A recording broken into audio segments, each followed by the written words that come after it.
might get time out. See, here's the good thing that I need you to know.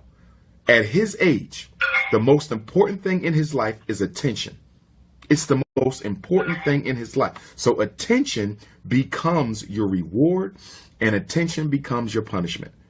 Punishment, time out, early bed. He not playing with his mom. He not playing with his sister. He not playing with his friend. When you, a 6-year-old, you can easily get that behavior under control by starving him of your attention and other people's attention too. That means grandma, aunt, uncle, starve him. I'm telling you, attention more important than food at that age. Okay. And then on the other hand, the rewards could also be attention. You know, let's go and do something together. That's a form of attention. Let's go for a walk. Let's go to the zoo. That's a form of attention. Most of the time, you want the rewards to be educational things, you know, fun, but educational. I think you need to lock down on your discipline. I don't think you're being as consistent as you need to be. And whenever I'm talking to mothers, moms are not consistent. Black, white, brown, I don't care. Mothers are not consistent, and you're going to have to get consistent with him to change that behavior, because right now he's having his way. But added to that, we got to get him in a relationship with his father. And if that's not possible, we got to get him in some sort of a program where he can get some of that mentorship energy, some of that father figure energy, martial arts. You know, it doesn't have to always be football and basketball. Listen to the coaches. I tried it. I did martial arts, football, basketball, all of it. He's defiant to the coaches too, and there's nobody that's willing, even boxing. I haven't found no one that's willing to get stern with him and give him that fatherly figure to, make him listen. I got you. I also think, my sister, that you need somebody to talk to. I really feel, because you lost your mom, I believe you said, and my condolences to you for that. That's not easy at all, to lose a parent. Then you're raising 2 children on your own. You need some support, okay? And there's 2 persons in particular within the Parent Association, the National Independent Black Parent Association, I like to put you in contact with so they can give you some much needed support on this. But I want you to rethink that eval. I really do. Get him some counseling. He don't need no medicine. That's all they're going to push. I think you need a break yourself. You're going through a lot, grieving your mom. Grief is tough. Grief is tough. When you grieve, you got to go through the shock of it. You have to go through the denial of it, the bargaining of it. It's tough. You're going through a lot, and I just want you to know that the National Independent Black Parent Association is here for you. But definitely the good news, we can work on this. He's only 6. We get him some counseling. You get more consistent with your discipline. If we can get his father back in his life, get him involved with some men on a consistent basis. Remember, this stuff doesn't happen overnight. It takes some time. And what I'm detecting in you is you kind of gave up already. And I'm not faulting you. There's a lot here. There's a lot you've been going through. The domestic abuse at the hands of his father. You've been through a lot, and I could feel your pain. I could feel it, but we got to get you re-energized and faithful that you can change your son's behavior, because you can. But in order to help him, we got to help you first. In order to help your son, we have to make sure that you are happy and healthy and have the things that you need. So I want you to text me. Do you have my cell number? No, I don't. Okay, I'm going to give it to you right now. Let me know when you're ready. I'm ready. It's 215 989 9858. 215 989 9858. Shoot me a text. I'm going to link you up with the 2 Parent Association chapter presidents that I have in mind. I'll be speaking in Trenton, New Jersey this Sunday. I'm going to text you that flyer if you're able to make it. But I want you to stay in touch with me. And whenever you get to a place where you just need to talk or you need some more advice, you'll be able to reach out to the 2 ladies up in your area. But you'll also be able to reach out to me directly. But don't give up on him. Because if you give up on him, that means the system going to take him. And he's too young. He deserves better. But we have to help you, because this is not your fault. It's the community's fault. The black community doesn't do enough to support its single black mothers. The black community does not do enough to support is single black mothers. We blame you guys for everything, and we're never there to help you. The church ain't there. The Hotep brothers ain't there. The community-based organizations ain't there. The politicians ain't there. The business owners ain't there. Nobody's there for y'all. But I'm not going to give up. I'm here for you. And so please keep me posted. We'll get through this together. We will get through this together. I don't want you going to no more school meetings by yourself either. Don't go to no more meetings by yourself. You're a young mother, and they'll try to take advantage of you. But what were you going to say? What were you going to say? Nothing else saying, okay. Okay. But text me, though. Text me. Okay. And we got you. Okay, I'm going to text you right now. And we're going to work through this. I got you. Thank you. Okay, love. Okay. Take care. Dr. Umar? Yes, ma'am. Where you calling from? But you know what, sis? Hold on. I had my brother. You calling from where? Jacksonville, Florida. Okay, let me take the brother first, then I'm gonna come back to Jacksonville, Florida. My brother, where you calling from again? Hold on, sis. Hold on. We got somebody before you. Hold on 1 second. My brother from Milwaukee. Go right ahead.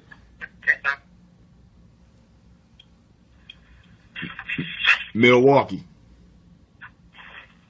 Yeah, what's going on, Dr. Umar, man? All is well. My name is Jair Tatum. All is well. My name is Jair Tatum, man. I'm 20 years old, and I've been watching your videos since 2015. And with the special ed issues, man, I went through it. I was put in there at 3 years old. And psychologically, everything that you said on there, I went through psychologically, man. And everything that you said was true. The medicine, the psychological frustration. I went to Grateful High School. We actually talked to my guy Devin a few weeks ago. He's from the same city that I'm from. We went through special ed education together, and there's so much that I gotta tell you. I know I probably can't tell you all in the teleconference. That's all right, because check it out. This is what we're gonna do. You're gonna text me. Because I'm going to, and make sure you put documentary when you text me. I'm going to interview you for my documentary. I'm going to have you tell your story on film so we can use some of that for the shockumentary for black boys. So that's all right. So you're going to get a chance to tell me that story in person. So make sure you shoot me that text, and we're going to handle that. What's your number, man? It's 215-989-9858.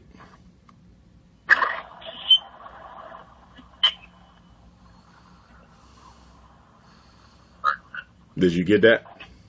Yes, sir. Okay. Shoot me that text. Also, I'm looking for a venue in Milwaukee. So if you know of a spot that could hold about 400 that I can rent, let me know. We might be able to squeeze it in for Kwanzaa.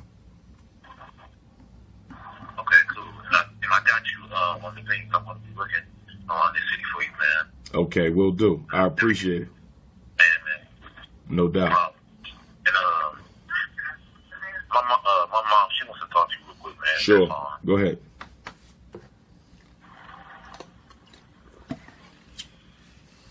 Where's she at? Queen Mother, you there? Well, Yes, ma'am. I am. Talk to me. Yes, no. I'm sorry.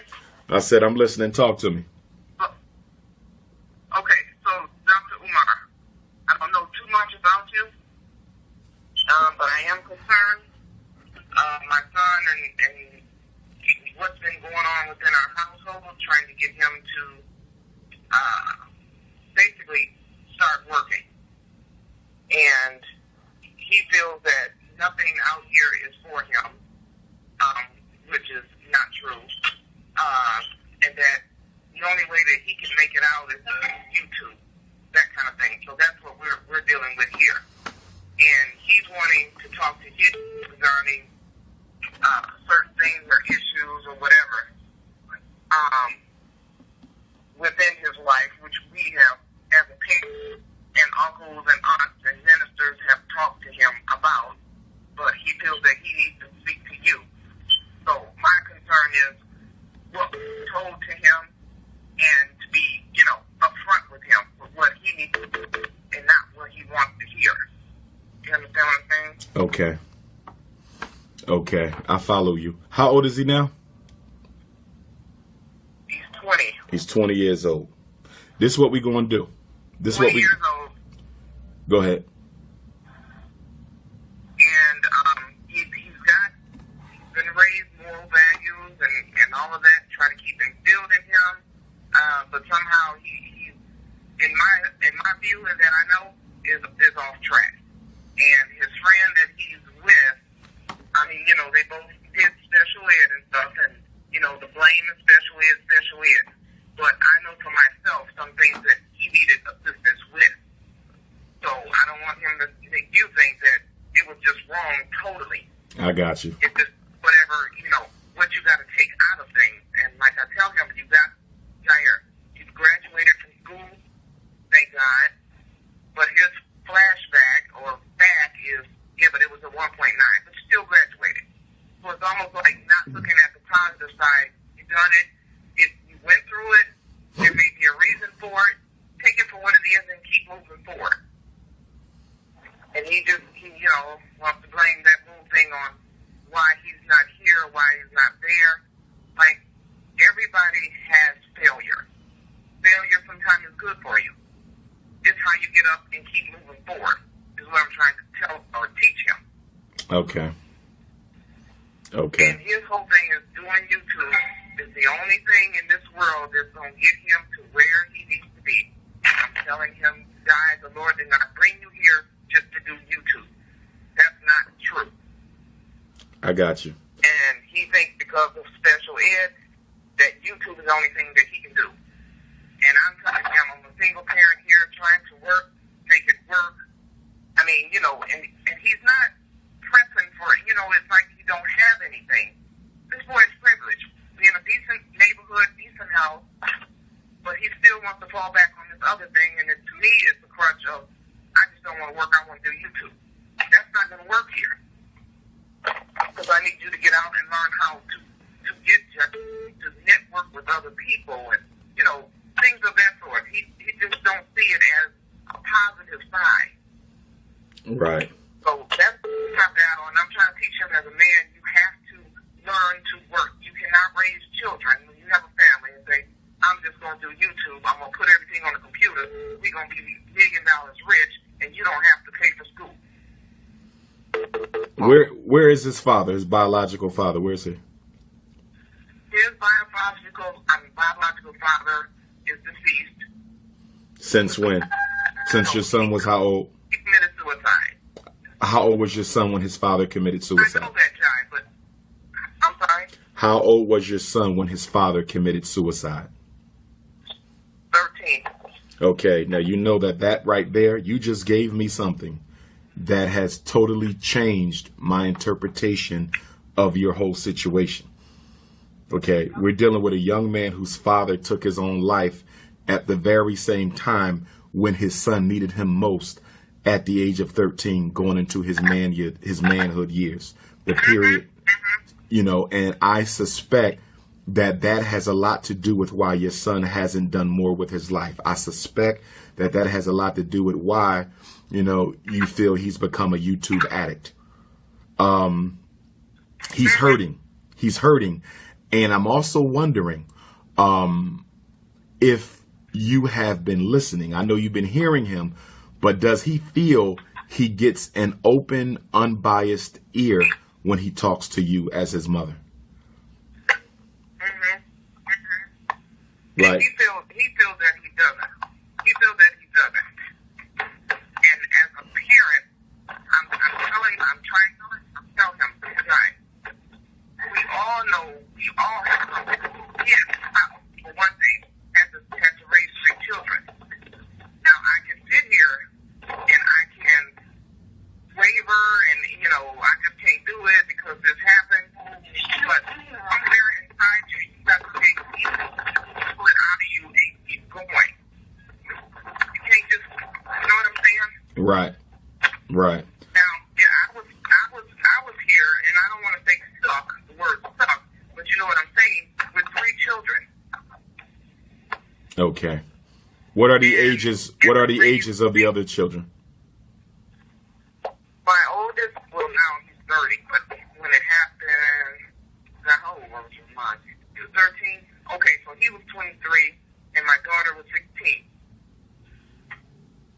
Okay. And so my oldest son, he's a manager for Verizon. So he's got his own store. He's doing what he needs to do. He has his family. My daughter's in school at UWM, and she's going to be a pediatrician, and she's working. So that's where we are. I'm not saying every child is the same, and some have to struggle more than others. He's the youngest. More than others. He's the youngest, correct? Yeah, he's the youngest. Yeah, and he was the baby. Yeah, he. Okay. Has he ever had any counseling after his father's suicide? I'm sorry? Has he been through counseling after his father's suicide? Has there been any counseling? Yes. Okay. It probably wasn't enough, or it probably wasn't effective. I think both of you need to go to family counseling together as a group to work on your relationship, but I also think he needs individual counseling as well. So there needs to be group and there needs to be individual. And I have the phone number for the Association of Black Psychologists. If you would like to give that to you, or you could text me for it, or you can write it down now. But I would like you to call them and let them know that I referred you, that you need a psychologist or a therapist in Milwaukee who could work with your son, and just tell him what happened. His father. Hold on just a minute. Sure. Umar, hold on. Sure.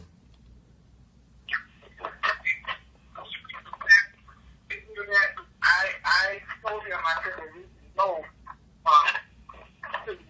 psychiatrist here. He said, no, we need to talk to you. So can you just Okay. You can hear me, good brother? Yes, Okay. He's definitely going to talk to me. When I come to Milwaukee, I want to meet with your son and you. When I come to Milwaukee, and you guys are going to remind me, because you're going to notice when I'm coming and you're going to remind me, but I want to come and meet with mom and son together, and then I'll meet with him alone. But I want to meet with the both of you together. But in the meantime, we need someone in his life who can be more consistent than Dr. Umar Johnson can, given my many initiatives and my many travels. So we need that regular psychologist who's going to see every week or every other week, but then you'll have me more as a big brother.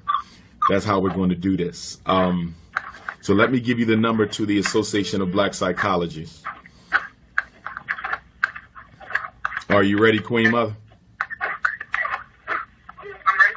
Okay. 301 449 3082. Again, that is 301 449 3082. And that's the Association of Black Psychologists. It's based in the DC, Maryland area. If you do not hear back from them within a week, I need you to reach out to me. Call me or text me. And my number is 215-989-9858. 215-989-9858.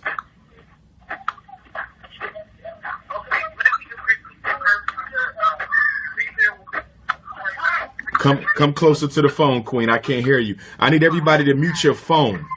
I'm hearing children and outside. Please mute the phone because you're disrupting the call.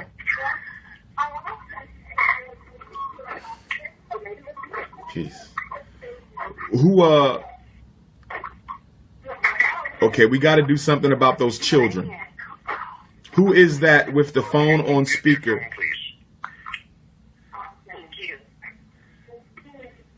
Okay, Queen Mother, go ahead and read that number back to me.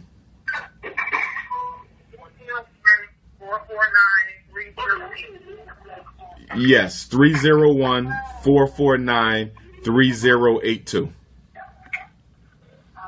And my number is 215-989-9858. Whoever that is, I need you to hang up. Somebody went into the school with their phone on speaker and you're disrupting my call. Hang the phone up or mute your phone. Somebody's in a school building. Black folks, boy. Who?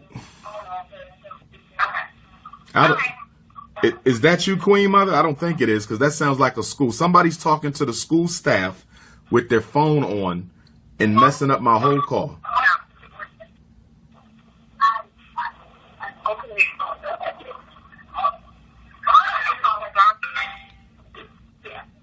Yes, I'm still here. I'm just trying to see if this person can hang up or put the phone on mute. They might have thought they hung up and didn't. That could be it too. They might have thought they hung up and didn't hang up the phone. Now they got all that noise from the school coming into the call. We gotta do better. We got to do better. We are so irresponsible with our behavior. Dr. Umar, is there a star option? There is, let me see something. There is. I just hate when let me see if I can find it. I can't believe somebody did that.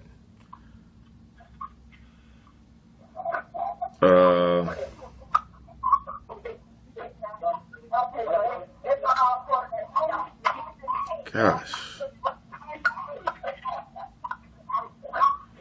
Let me see.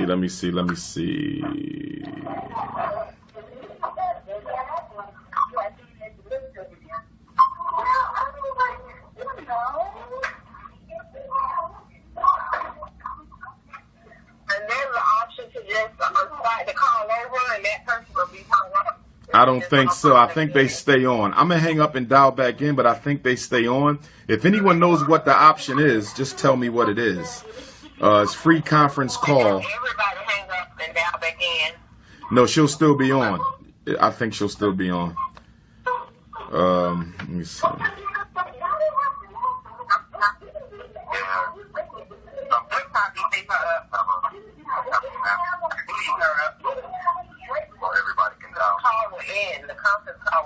Hold on, *5.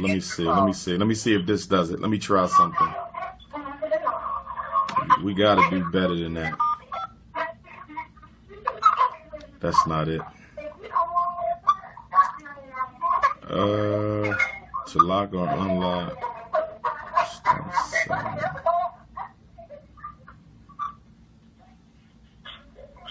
I'm gonna hang up and call back in.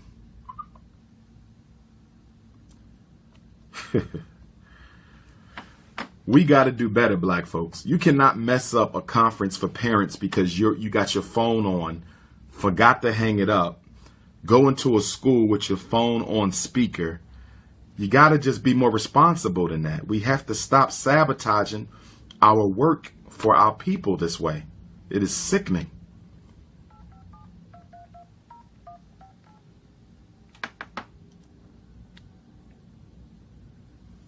It just shows you how unconcerned we are with what we do to our own people. Welcome to free conference calling. If you are the host, please enter your 4-digit host code.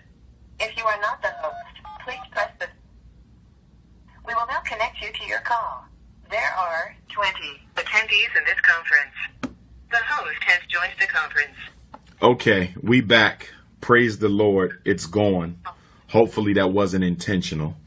Okay, so who has the next question? I think it's Dr. I do in New Orleans, Louisiana. New Orleans, Louisiana. I just feel like the corn is about to die. Wait, hold on. Y'all starting that stuff again. Mute them phones. Here we... Come on, mute these phones. Okay, go ahead, Queen. This is New Orleans, Louisiana? Yes, ma'am.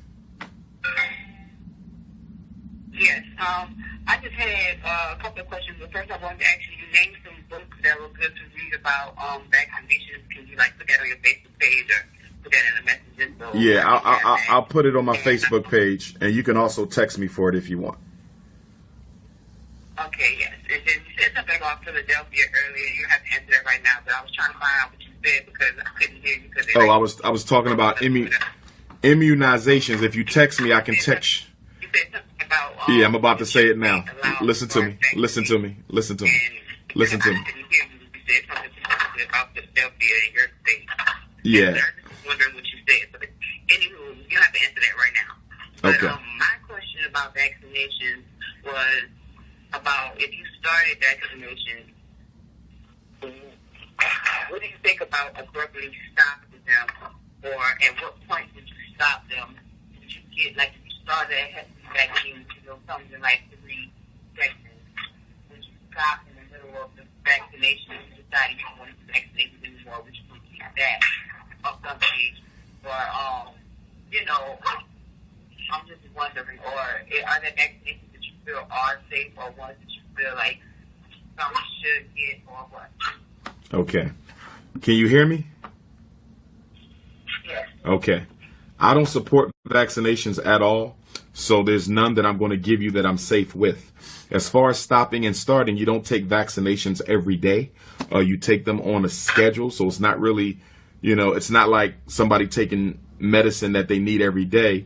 You normally take them across your childhood from birth all the way almost until, high school graduation. So if a parent decides they doesn't want to go along with the immunization itinerary anymore, they just stop. I know parents who stopped, whose children took some immunizations and they decided not to give them, anymore. You would probably need to speak with someone who's more expert in that area. I recommend Dr. Laila Africa, who is in Indianapolis, Indiana. If you need his name and contact, you can text me for that.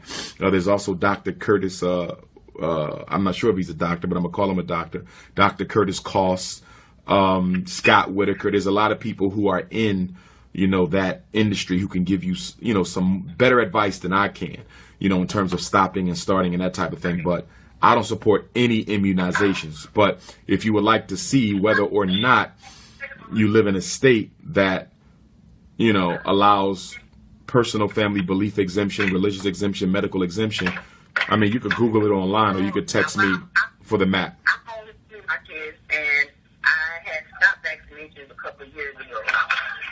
I had a new baby, and I'm just concerned because I already got some vaccinations for my other 2 kids. My son, I stopped at 5, which, at that age, he's pretty much had most of his vaccinations. And my daughter, I stopped at 1. And she hasn't had the last Hep C shot, And I was wondering about that. And I had the first 2. She hasn't had the last one. And I got you. my daughter, she did get the Hep C. I was going to deny it, and I was kind of when I was in labor, I didn't really get a chance to, when they had already, had baby and did some things to the baby. And so they gave her the first Hep C. But I'm not sure if I want to continue on with her. She's the new baby. Okay. And it's I've already started some with my other kids. They're fine, my other kids. And, it's just not, I wasn't sure. Yeah. Should I continue? Yeah, I got your question. It's difficult decision because you got people telling you should get vaccinations all the time. And then you got people, I've done my own research and I know what I know about vaccinations, and I've watched a lot of your videos and you speak about vaccinations. And I know what I know, but then there's just so much conflicting information out there about, vaccinations and why you should get them. And that's what I wanted to say too. I was in nursing school, and with nursing school, you're required to have certain vaccinations. And so they were requiring me to get, I had to get the Hep C again because I was no longer immune. And a couple, another shot or whatever. And it's just I don't agree with that. And it's no way to get in nursing school if you don't get your immunization, And so it's I had to deal with that myself, and then coming into having my baby and then having to deal with her vaccinations, it's I don't really know, it's nurses forces it kind of, and they're the profession supports vaccinations as a whole, Right. Let me cut you for the sake of time. And so, I kind of had to step back from nursing school because it's so conflicting with what I believe in, but I really want to go to nursing school, of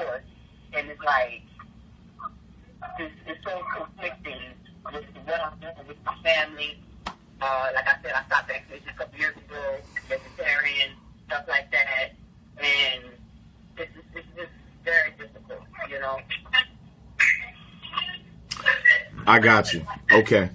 Yes. Text me and I'll text you the names of some people you can speak with about those vaccinations. All right, my sister?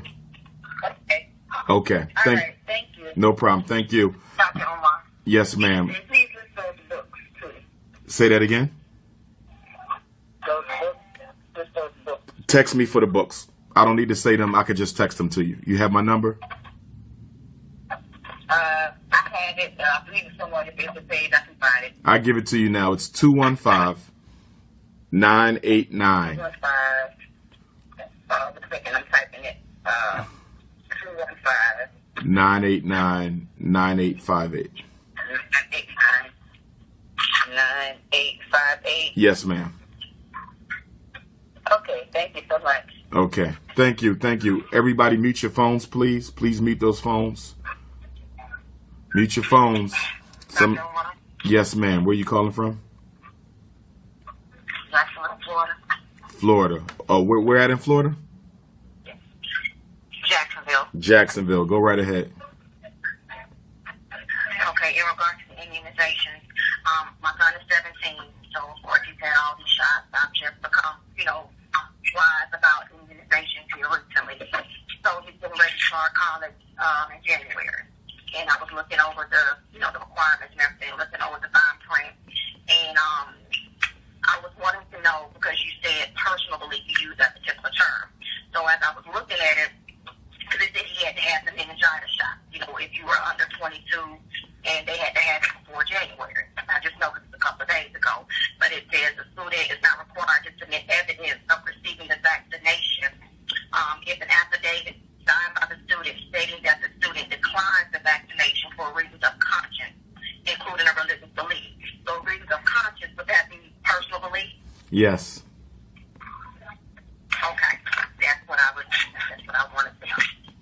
Yes, there's a lot of students in college All right. all across the country who are not immunized. So yes, he wouldn't have. If it's a public university, yes, he can do the affidavit, the letter, with the notarization, and he'll be good.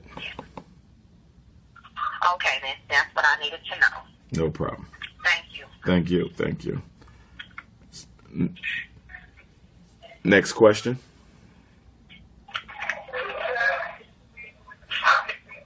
Is there another question on the call? Yes, sir. Where are you calling from?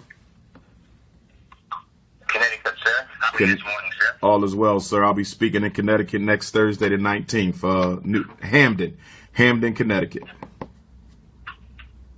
Yeah, I don't know if I'll be there, sir. I'd love to be there. I don't have to go down for a family issue, but Understood. if I can, I'd love to be there. No problem. If it's possible, can I just express something to you, sir? Sure. I have a 16-year-old son, and you're talking about defiance in every way. Every day, you tell him, don't leave your clothes on the floor. Don't leave the drawer. Pick up behind you. Every day, this has been a year of change, does the same thing. He calls me names, N-word. Don't do it. Oh, that's what they do, Dad. I'm joking. I don't take it as a joke, son. It's very serious. Don't do it. Does it again. When you call me, say Dad. Oh, Stephen. That's not my name. My name to you is Dad. Oh, I'm joking. Not a joke, son. Consistently defiant. Doesn't have a relationship with his brother. His brother is almost 26 years old. No relationship. His brother, very quiet. Focused on himself. I don't know what else to do with this kid. We give him love when he was small.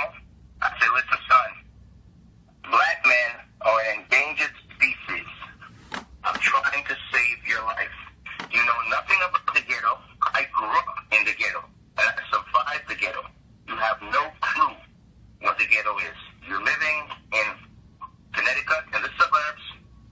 Hey, I don't know what else to do with this kid. Okay. Where is the mom? Is she in the house with you guys? Mom is here. We work with him from day one. Family. Grew up in a family, mother and father. is a reason for that. How long has this been going on? I would say, doctor, within, say, a year and a half, drastic change in a year and a half. Funny enough, in school, it's minimum disruption. You know, yes, they have some complaints about him coming in late, but a lot of people say, oh, this kid is a great kid. He's so respectful. You should be proud of him. Well, okay. At home, it's a different world. How does the mother see it?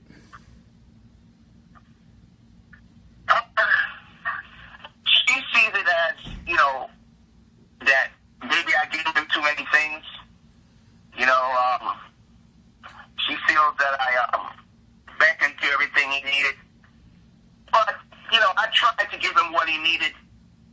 Now, everything I've given in his room, he has sold.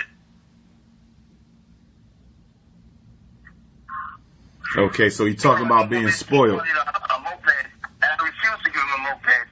So, sold it, bought the moped, now he no longer has the moped.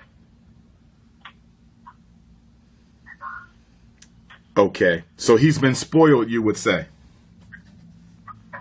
I'd say, in a degree, I would take some responsibility of giving him everything that he needed, especially when he was younger, growing up. I cut back within the last, I would say, last 2 years. Yes, sir. Okay, and also, I take some responsibility for that. okay, how many other siblings in the family? Just his big brother. His brother is, like I said, almost 26. Okay, so he's real. Okay, he's the baby. He's the only one in the home now as a sibling. Yeah, I think he may have been spoiled there. Also, somewhere in your relationship, you and your son, was there any ruptures? Did anything go wrong? Even anything between you and mom, particularly, that he doesn't like? Sometimes I've seen situations where the son can kind of turn, you know, villainous against the dad if you feel that dad ain't treating mom right, or were you out of the family for a while? It seems as if he has a grudge with you for some reason. Nothing like that. Family been solid. I mean, I think none Okay, of that. so it's not that. His brother, like I said, doesn't communicate with him, Okay. and his brother doesn't communicate that much. Period. His brother is very quiet. Okay. Okay.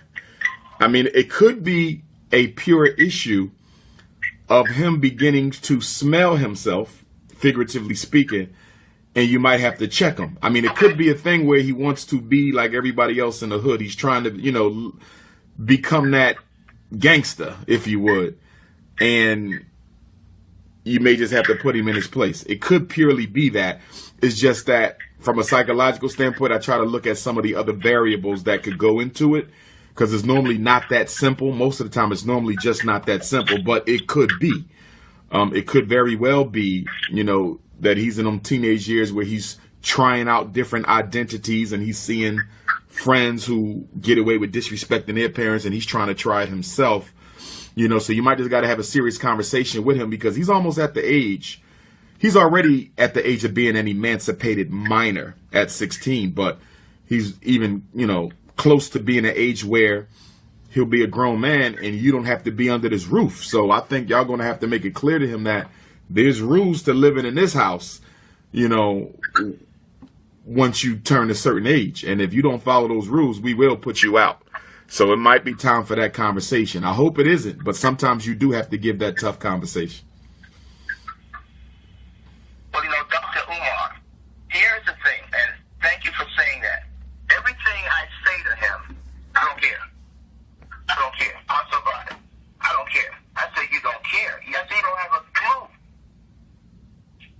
Oh, some kids don't have a father and they survive that. And I'm looking at him and I'm saying, wow. Nonchalant attitude, Doc. And you said it started a year and a half ago. Was there anything that occurred a year and a half ago? A year and a half ago. I'll say a year and a half ago. There's some kids. I don't know his friends. I remember one day he left the house. I was actually at work. I saw him on a video. I didn't know it was him. 2:30, wandering around the house. He climbed through the window to go get pizza from his friend's party.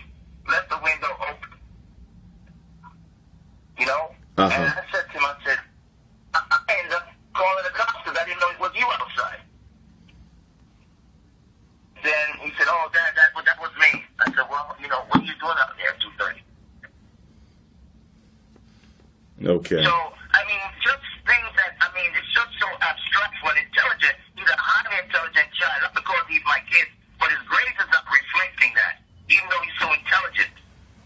Now, how's he doing in school? Is he struggling in school, or he doing okay? No, sir. Not with the level of intelligence that he has. No, he should be an A student on the dean's list. Even the teachers have said it. Now he doesn't want me to come to the school.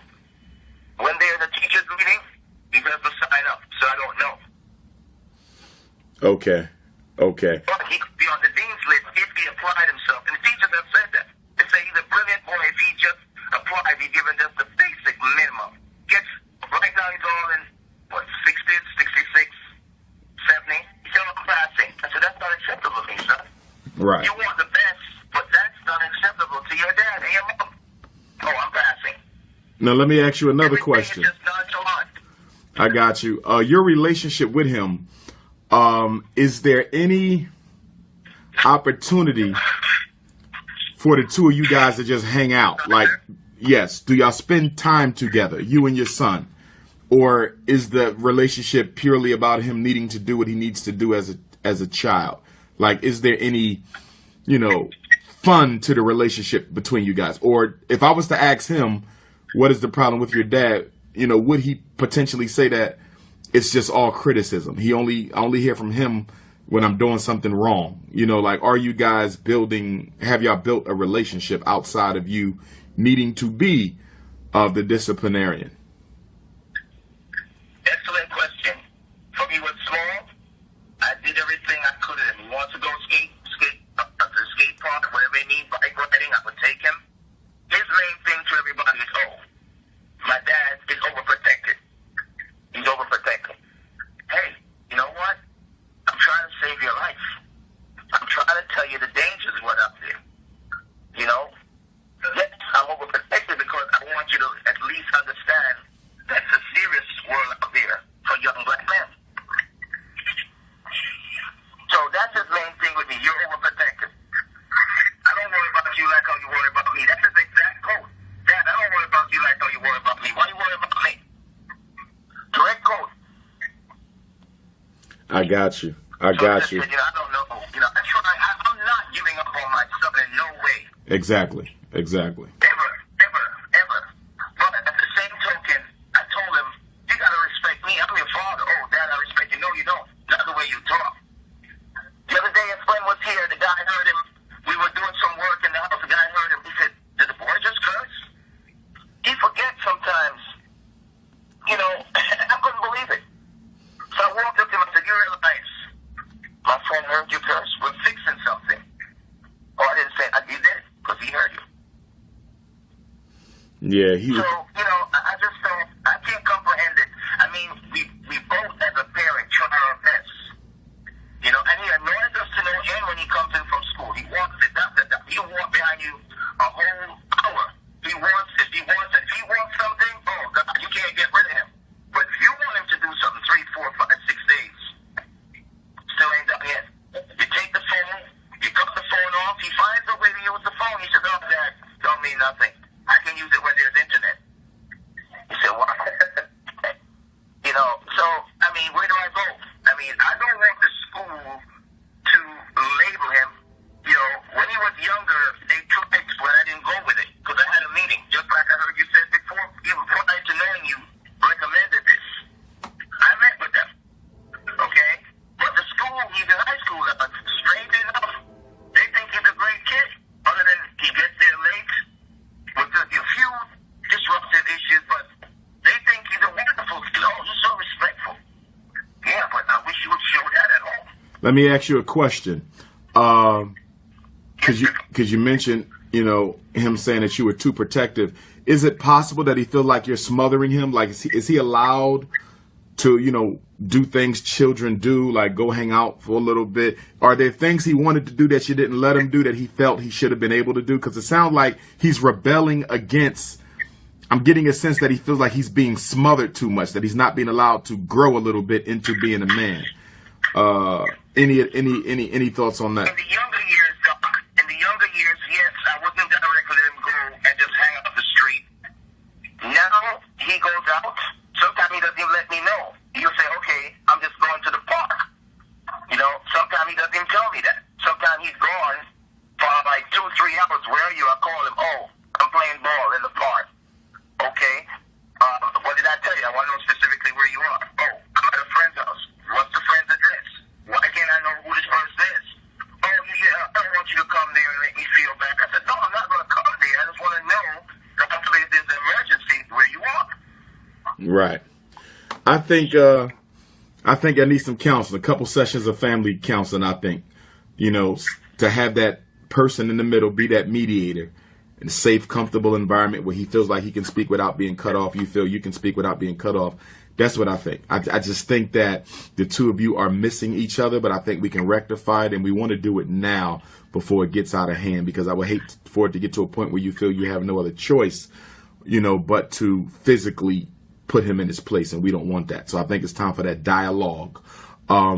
If you would like, I could give you the Association of Black Psychologists referral number, and they would be able to refer someone who could, you know, work with you guys. And again, it might only take a couple of meetings, but I think the two of you need it. I think he probably just needs some alone as well, a couple sessions with himself. And I think mom should be involved as well. I think that the mother should probably be involved in some of the sessions, because she's that outside person looking at that relationship who can probably shed some light on it, so the therapist will know exactly, you know, what to target in the conversation.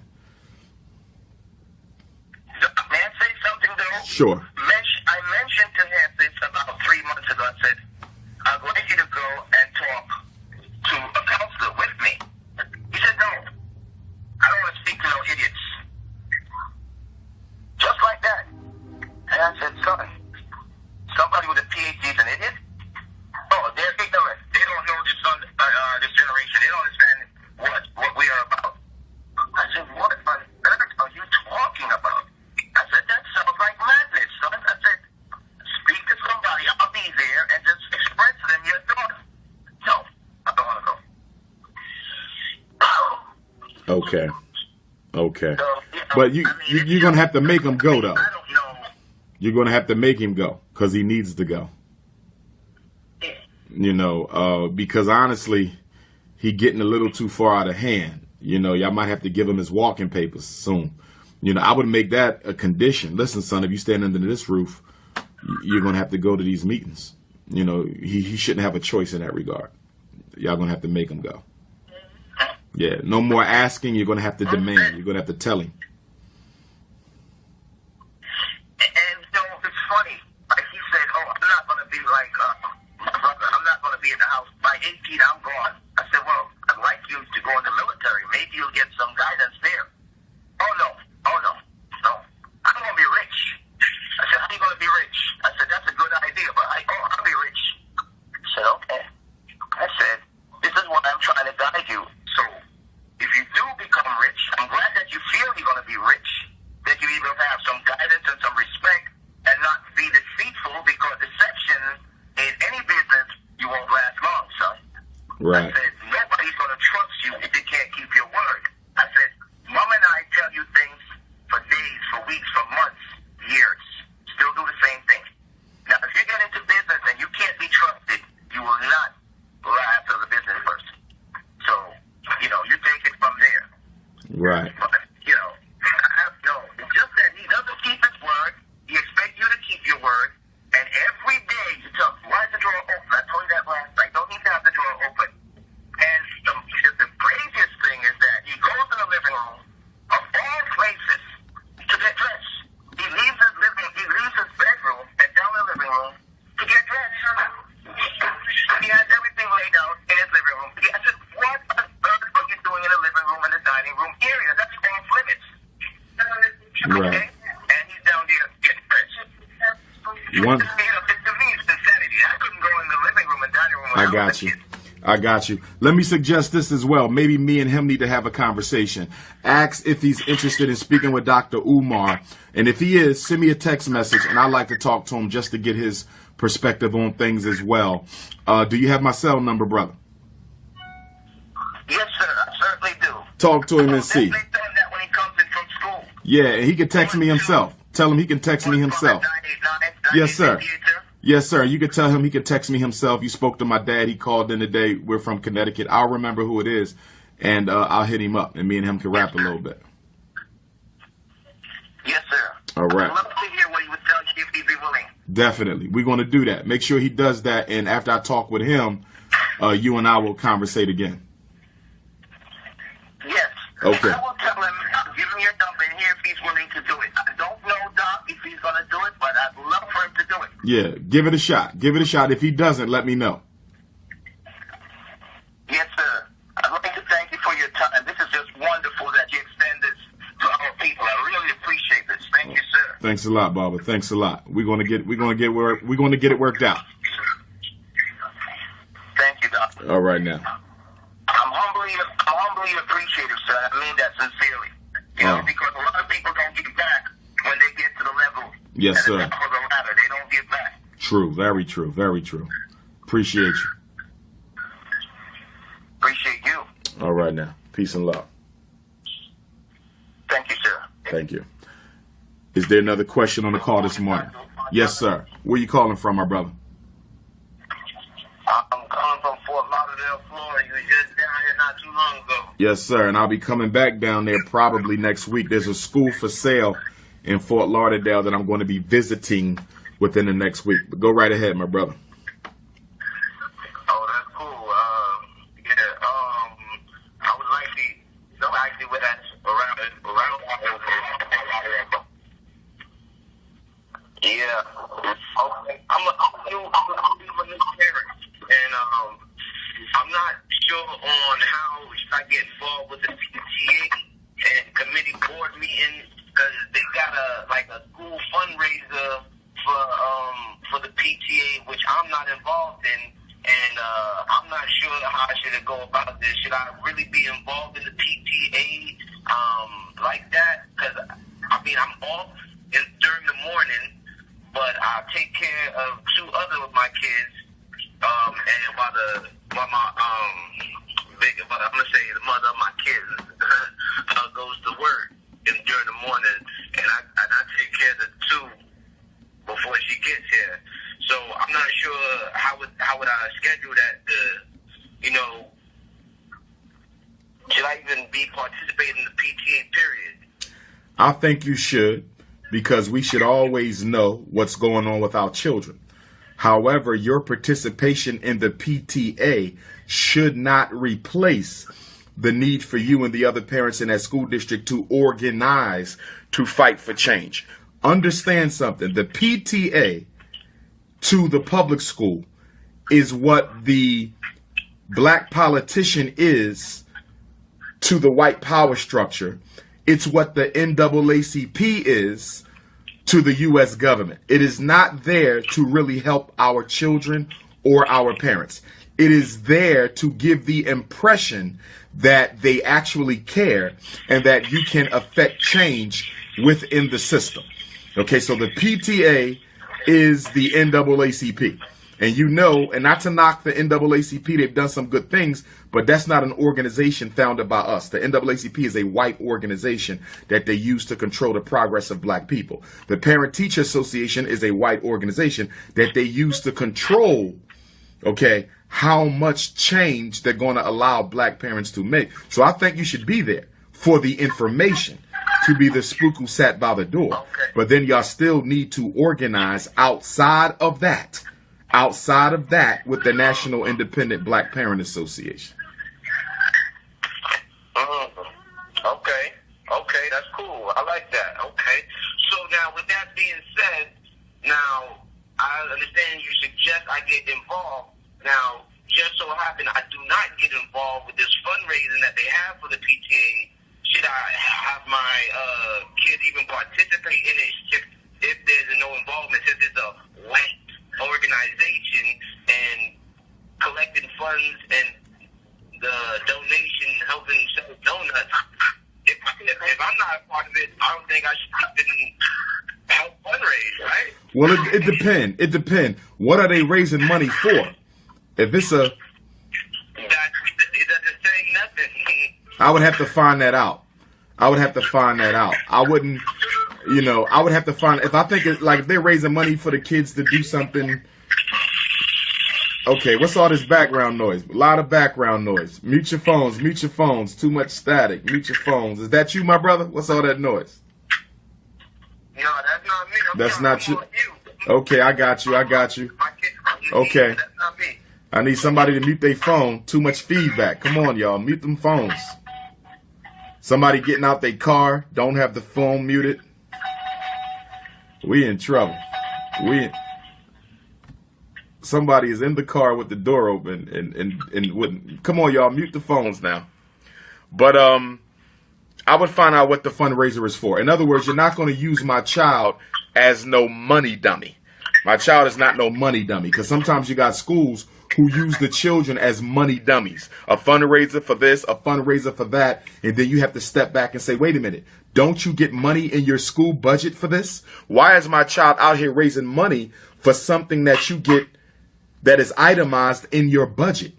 So it would need to be something that is justifiably a necessity that isn't already accounted for in this year's budget, because schools are very clever and they use our children as financial slaves to go and get extra money under the disguise of good citizenship and loving your school and school pride, and all they doing is exploiting the kids to get some extra money. So I would investigate it. I'm not automatically against it. It would depend on what they're doing. I definitely understand that. Okay. I appreciate that. And with that being said, I really appreciate the information. I hope you let me know when you back down here in Fort Lauderdale. Check out the school. I'm originally from New York. I've been down here for so long. So I'd love to get involved in whatever you got going on in Fort Lauderdale. Please and believe it. Whatever I can do to help, if a little to a lot, I'd love to help. Whatever you got going on, brother. Appreciate you, my brother. Appreciate you. Let me ask you a quick question before I let you go. You still there? You still there, my brother? Hold on. I'm still with the last caller. You still there? Yeah, I'm still here. I didn't hear what you said. Okay, quick question, because you live in Fort Lauderdale, right? That is correct. Okay. I'm going to be looking at that school in Fort Lauderdale. The only thing that concerns me about Fort Lauderdale is all these hurricanes and tornadoes. I don't want to spend the people's money on those schools only for that school to be laid flat by one of these unnatural disasters. I mean, the weather situation down there, is it stable or what? What's your take on that?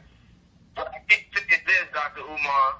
If you look at it, when the hurricane that just passed, what I would suggest, if the school is one of the evacuation zones for evacuees, so to know it's in code to be secure enough that your school, no matter what hurricane you got, better yet, black people, I wouldn't discriminate against that. If everybody's going through a hurricane, we got to take people.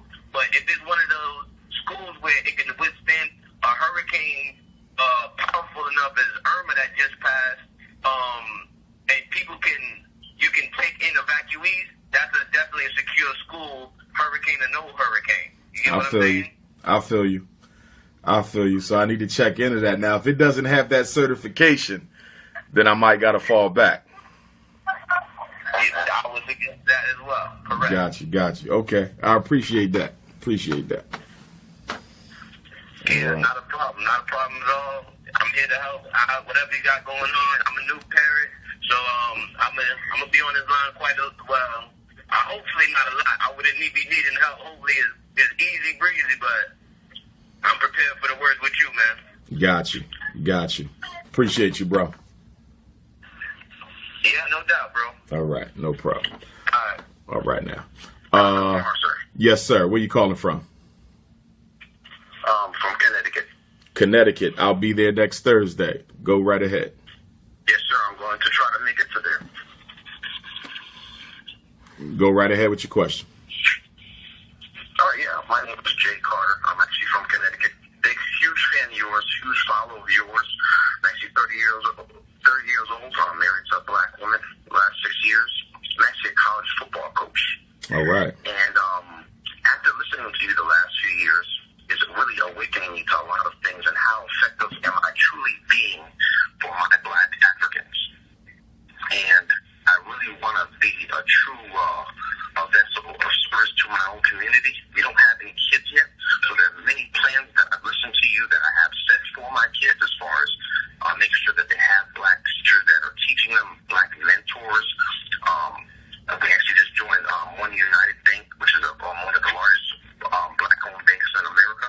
Okay. Yes, sir. So I'm taking steps forward to make sure that I'm giving back to my people first.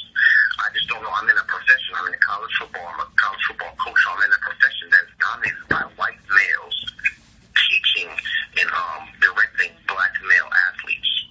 So it's a difficult profession I'm in for me to really truly be as effective as I would like to be at this point in my career. But as my career is on the rise, I would just like to kind of see if you have any tips on how to navigate that and how I can be of service to my community within the profession I'm in. Or is that it's not possible because of the type of profession I'm in? Well, I would say, It's possible in the college, you know what I mean? yeah, I think you could do a lot of good as a coach. You know, my problem is the coaches who are only about wins and losses. Coaching is a very effective rites of passage, manhood training position to be in. I mean, you teach how to lose with class, humility, teamwork, planning, strategy, assessment. Everything that we go through in life, you go through being a part of a sports team. Everything. So I think sports is an excellent opportunity to teach our young men how to be men, how to deal with being cheated. You know, you got to deal with that, losing a game when you didn't lose the game, and dealing with that racism on the field. I mean, in sports, it's a microcosm of the universe, you know, and I think it's a very effective way to teach our children responsibility.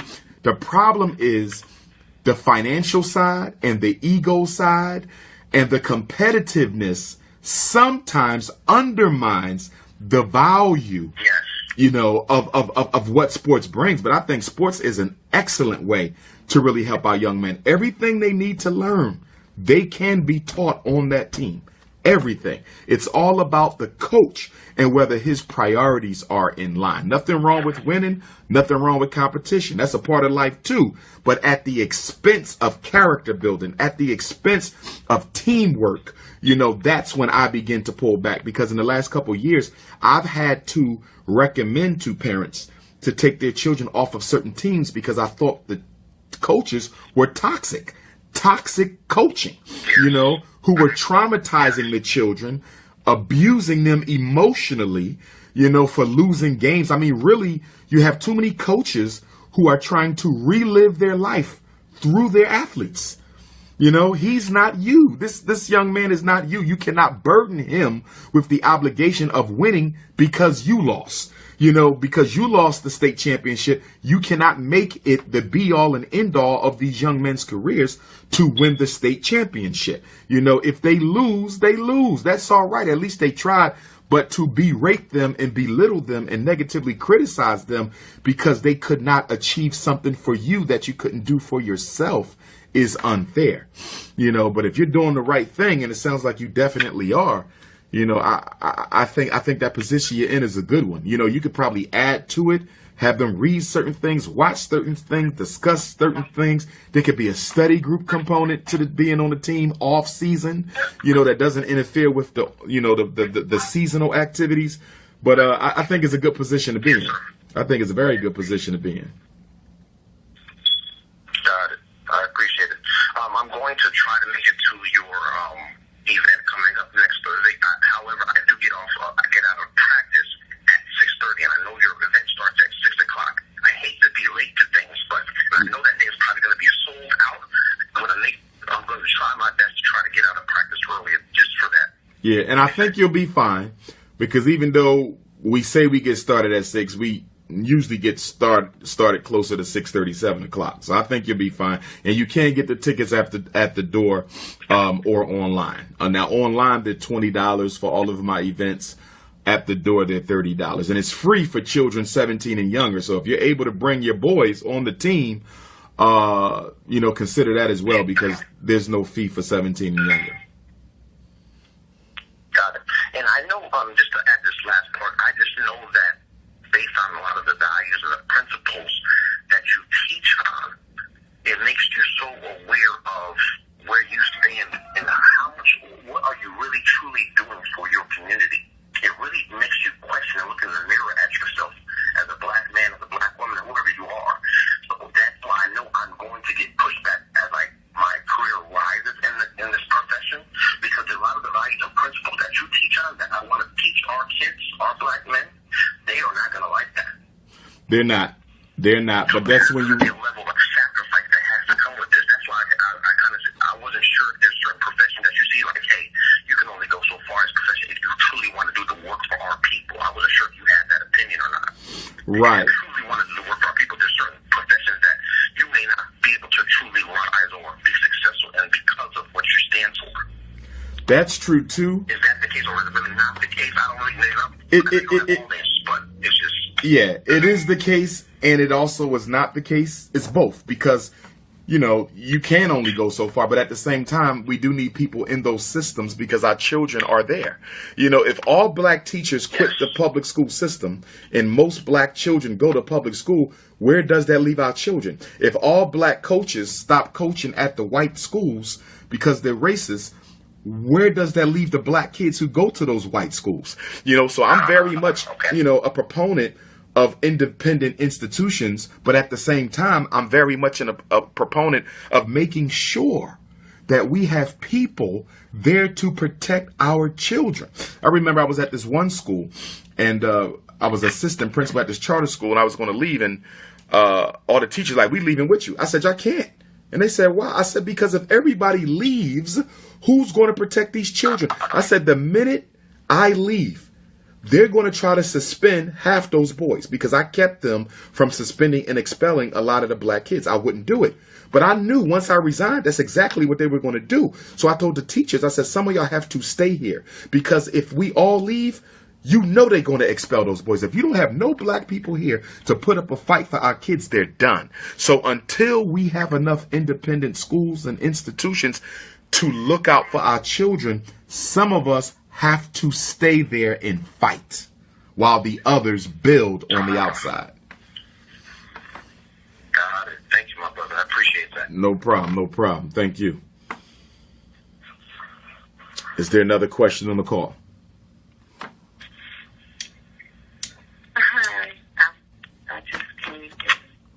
Where are you calling from, sister? I'm from South Carolina, but I'm originally from Philadelphia. You from Philly? You in South Carolina? Where at in South Carolina? Columbia. I was trying to do Columbia for Kwanzaa. I was trying to do Columbia, South Carolina for Kwanzaa. It's not going to work for Kwanzaa, but it is going to work for either January or Black History Month. So Dr. Umar will be speaking in Columbia. First time. I was there once before, but it was a small event. So it'll really be my first time in Columbia, South Carolina, and that's going to either be January or February.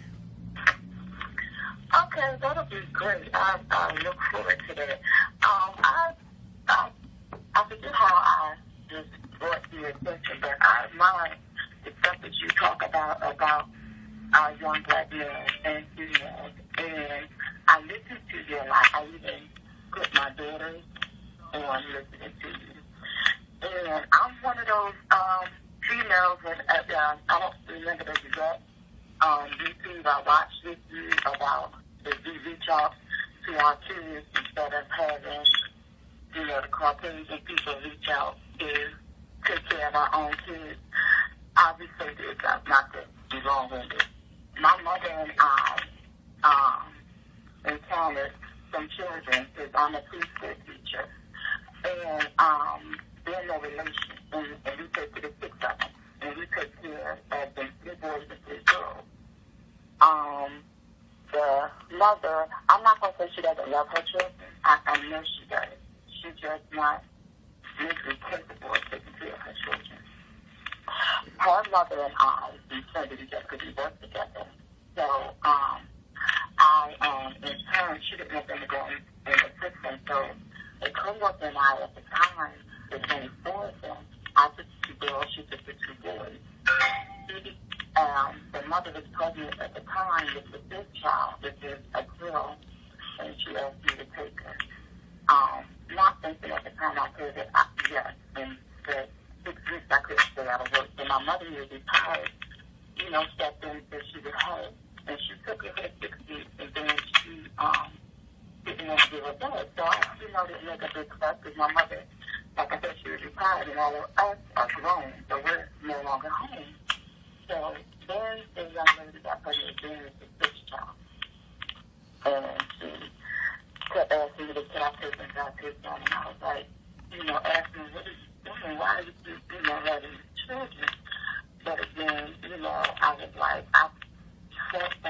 way because I do not want him to, wind up going in the system, and leave out the other five. So I pretend to in turn. So, now, the young Your phone is a little blurry, Queen. Your phone is blurry. I apologize. Can you hear me now? Yeah, you're a little better now. Can you hear me now? Yes. Okay.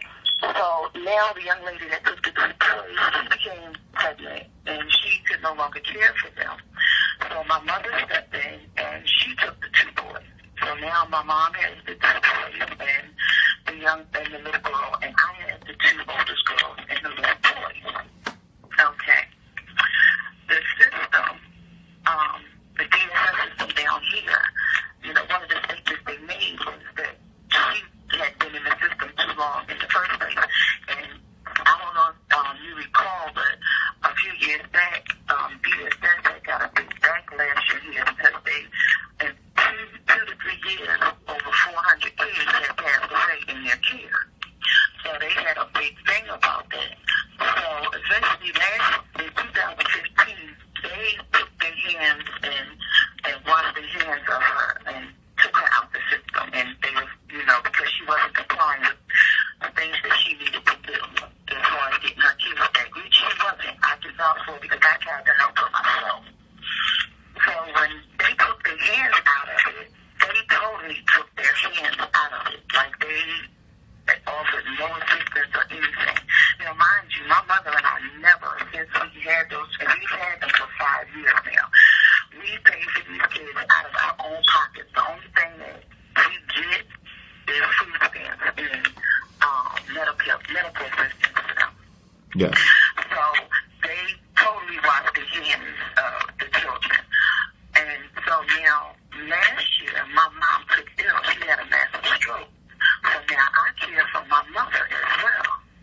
So I had a big thing with this system because I'm trying to not let these kids go into the system because they growing up together, and you're not going to find, it's few and far between you'll find anybody to take all these kids into their home. Right. And raise them all together.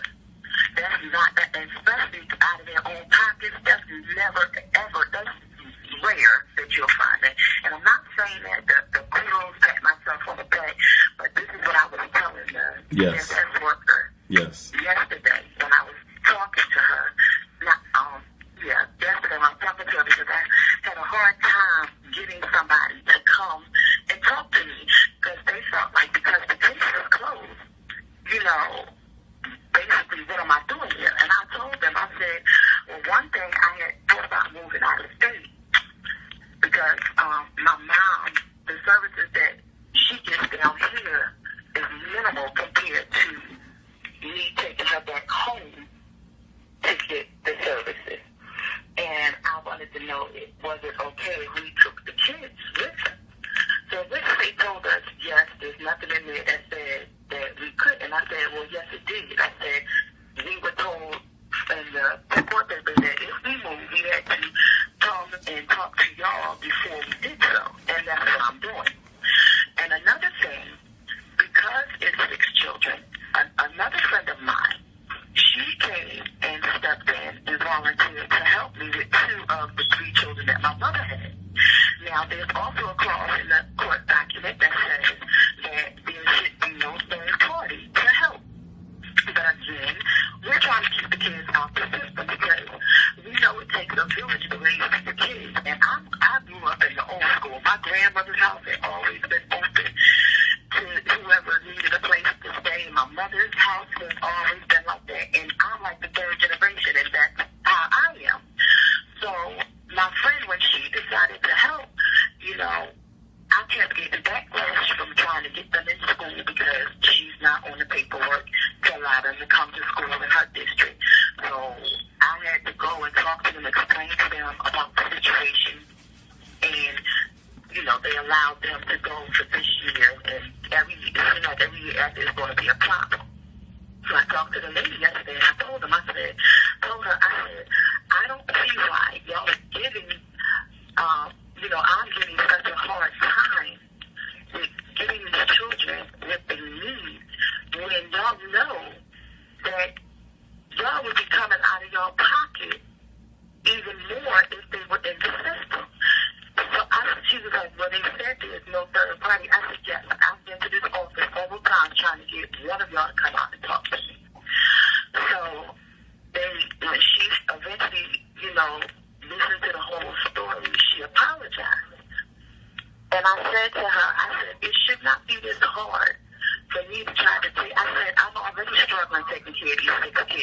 my mother. And now that I have somebody that's helping, willing to help me with 2 of the 6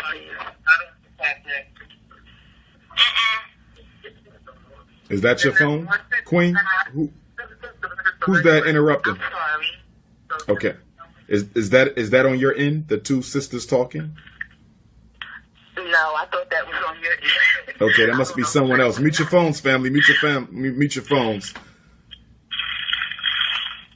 Okay. So my thing is, down here, it seems like it's a lot of, I don't know what it is. I mean, you know, I feel like I'm getting a lot of trouble, and not trouble, but it's making it harder, and it seems like it's making it harder to the point that, you know, I don't want to give up on these kids and say, okay, so I'm going to give them back to give them to the system. But at a point, I don't know. I guess my question is, because I knew you, I don't know if you still building your school. Yes, I am. You building your school, because I really look forward to it, because I have 3 boys, and I have no male influence. Okay. Like, because my mother and I are down here. I moved down here because of my mother when she first came down here. Because I used to work for the school district, and so did my mother prior to Philadelphia School District, prior to moving down here. And when the new superintendent came in, she revamped the whole preschool. Remember when the preschools were in the schools? And she took those out. I used to work at on Cobbs Creek. I can't think of the name of the school, the elementary school, but we wound up being one of the schools that they took the preschool out. Mm-hmm. So I moved down here. So they basically, the 3 boys have, you know, and I try to find places like the Boys and Girls. I can't think of the name, but they don't have enough males that sign up for the program. And it's a lot deeper as far as the kids that they went through stuff. But like I said, it's a struggle. And, you know, I take heed to what you said about us, you know, taking in our own children. But I can see both sides of the fence of us taking in our own children, but struggling too, because we're, right, you know, not having the support we need to take care of our own children. You know, biologically, I have 1 child and 1 grandchild, but I am now helping 6 children. Right. And plus, I have another daughter who came to me when she was 17 years old. This is what we gonna do. Let me jump in on you. I'm sorry. It's okay. I got an idea for you. We have a sister in Columbia, South Carolina, who's starting a new chapter of the National Independent Black Parent Association. And one of the 6 required committees, one of the 7 required committees for the National Independent Black Parent Association is social support. Okay, and what I want to do is I want to put you in contact with her to see how she can help you navigate this system and see what resources we can find for you, because we do not want to give the children back to the system. We do not want to do that. So let me give you my cell number. I want you to text me, and then I will put the 2 of you in contact with each other. Okay. Are you ready for the number? All right. I'm ready. 215 989 9858. 215-989-9858. Yes, ma'am. Okay. So shoot me a text. Remind me you're the parent from Columbia, South Carolina, who's raising some of your nieces and nephews. Say that again. I'm sorry. Remind me you're the parent from Columbia, South Carolina, who's raising some of your nieces and nephews, because they're relatives of yours, correct? The children that you're raising? No. Oh, they're not relatives. Okay. No. Okay. I commend you for that. I commend you for that. I really commend you for that. I'm a preschool teacher. Okay. And the oldest girl I have, she was in my 4-year-old class. Got you. Got you. I commend you for doing that, to taking on children that are not even yours. More of us need to do the same because we have too many black children in the foster care system. So shoot me that text, and I'm going to put you in contact with the sister, and we're going to help you. We're going to help you. I definitely appreciate it. I'm going to do it now. Okay. I'll stay online because I'm so, my cousin, Keisha, just texted me and told me you were on, and I've been trying to get on with you for so long. I don't know what I was doing wrong, but I appreciate, and I really am very, I love the work that you do, especially for our boys. Got you. Thank you so much. You are so welcome. Okay. Good morning. Good morning, sister. Where you calling from? All is well. Where you calling from? Hello? Yes. Where are you calling from? Hello? Yes. Where are you calling from? I'm calling from Bridgeport, Connecticut. Bridgeport, Connecticut. I'll be speaking in Hamden on Thursday the 19th next week. Okay. My question to you is, my daughter currently goes to a charter school in Bridgeport, Connecticut. Yes. Called Capital Prep, run by Dr. Stephen Perry. But I've also been given the opportunity to possibly put her in a nearby town that has a better school system, mostly white. As you know, I don't know if you know Bridgeport, it's one of the worst in the state. So Yes. I'm trying to decide if it would be wise for her to go to a suburban school or just to keep her at that charter school, which I've also was kind of my last choice because of kind of the information I've heard about, or rumors I've heard, the good and bad about how that school is run currently. Okay. So I kind of wanted to get your on that. Okay. And she's currently at Dr. Steve Perry's charter school. Yes. Okay. Yes, right now. Okay. The question I would have is, what do you think would improve if you took her out of his school and put her in the suburban school? Number one, we're considering that because the suburban school is closer to home. Is it closer to home? No, there is nothing with distance. It's just the quality of education that I feel she would get. Okay.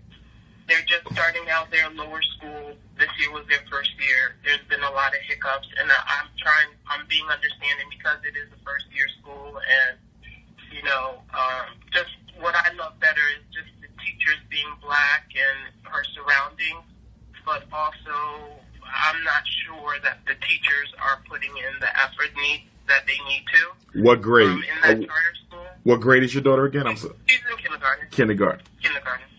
Okay, keep going. I'm listening. So I just think, and the lack of funding that they're not getting, it's just, I feel like if she were to go to the other school, she would just might get a better quality education. I'm trying to wait it out, trying to give it a chance, but I'm not sure. Okay. Just wanted to get your opinion. Okay. Couple of things that you have to consider. Number one, she's surrounded by her own people now. She's a baby.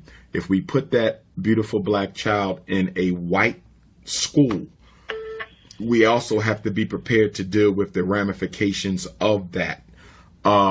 They're definitely, just through the images, she's going to be taught that white is right. There's the whole I'm different that she's going to have to deal with too.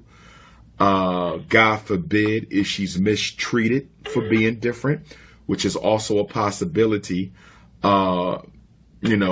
Not as great a possibility if she was a black boy, but being a black girl, I always worry about the psychological alienation and inferiority complex that a lot of black girls suffer from when they go to predominantly white schools. If you look at a lot of girls, a lot of our daughters who go to predominantly white schools, they have the green contacts, they want the blonde hair, they want to look white because they look so different, and they already live in a society that teaches them that everything black is ugly, especially black women. So I'm concerned about the psychologicals, because whatever you put in the brain, you can't take out of the brain once it's there. So that's my biggest concern about the suburban school. The other thing too, believe it or not, as someone who's evaluated a lot of children in both charter schools, ghetto schools, independent schools, African-centered schools, home schools, I've done it all.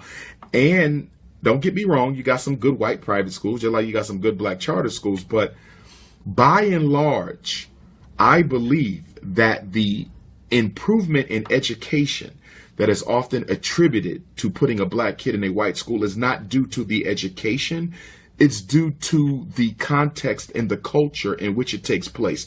In other words, when a black child goes to a white school, they're being taught by teachers, who are paid better, who know that they're going to be held accountable for what they teach. But at the same time, they're also exposed to classmates who've been taught a little bit better. But most importantly, it's the vocabulary. I'm finding that the vocabulary at the white school, obviously, is of a higher quality than the vocabulary at the black school, which just by being exposed to a better vocabulary, she's going to do better in class. She's going to do better on the testing because the vocab is the weapon that they use in the ghetto schools because our kids don't read. The white schools make the children read. And that's one of the biggest differences I'm noticing. You're going to read at a white private school where you might not have to do much reading at a black charter school. But the question becomes, is that a great enough benefit for us to risk the psychological effects on her self-esteem and self-concept if we put her in a predominantly white environment? It's a tough question, to answer as a parent. It's not something you can answer right now, but it's something that you really need to think about. And the other thing that I'm concerned about, if you put her there and it turns out you have to get her out because they're complaining about ADHD, low achievement, whatever excuses they're going to make because they don't want her there, will she be able to go back?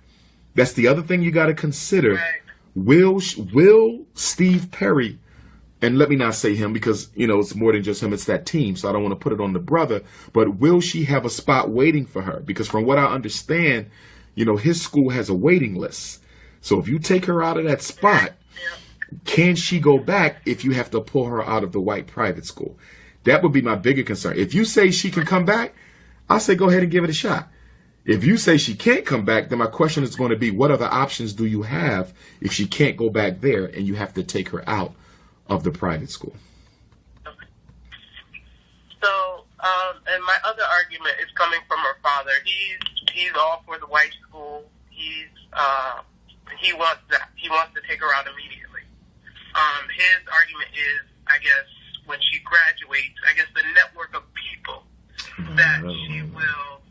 That don't mean nothing. I would disagree with him on that. I would disagree with him. The network of people, she's still black, and she's still going to suffer discrimination even at an excellent white school. At the end of the day, she's going to sell herself. She don't need the school's name to sell her. I went to 3 white colleges. I can't go to any of them for any recommendations because of what I stand for. They don't support Pan-African nationalism. So me having went to those white schools provided me no benefit whatsoever. Umar Johnson had to sell Umar Johnson. And your daughter's going to have to sell her own self. If she's a high achieving child, I don't care if she goes to the worst ghetto school in Connecticut or the best private school in Connecticut. If she has high test scores, if she can make the grade, if she can score, it don't matter what school she comes from, because when she goes to school, to college, they're all going to want them ACTs. They're all going to want them SATs. And it doesn't matter what school she went to.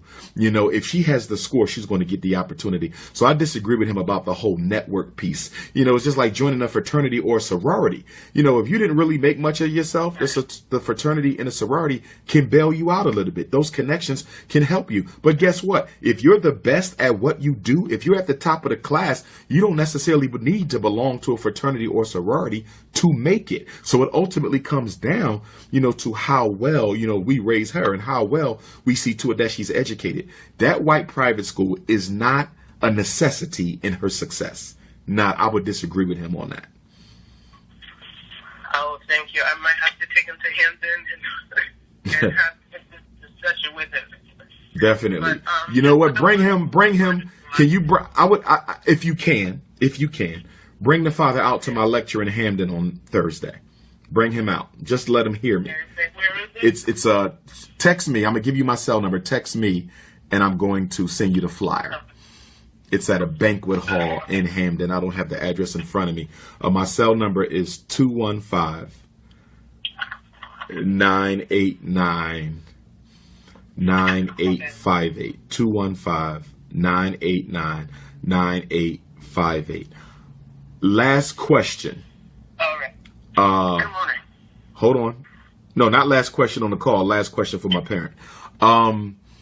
Your daughter, is she richly melanated? Is she light-skinned? And the reason I'm asking you this is because if she's a richly melanated princess, I really wouldn't put her in that white private school. If she's light-skinned, it ain't going to be as bad, but I've noticed that the darker our children get, the more difficult time that they have in these white private schools. No, she's lighter. Yeah, she's lighter. Okay, she's a little lighter. So it won't be as hard on her, but you still got to deal with that whole psychological inferiority piece that's going to come by being surrounded with white folks who think they're God's gift to the earth. Again, it's going to come down to what options we have if we have to move her. That's what it'll come down.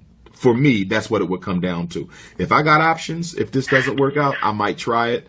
You know, if I don't have any options, then I think I might have to give Steve Perry another year.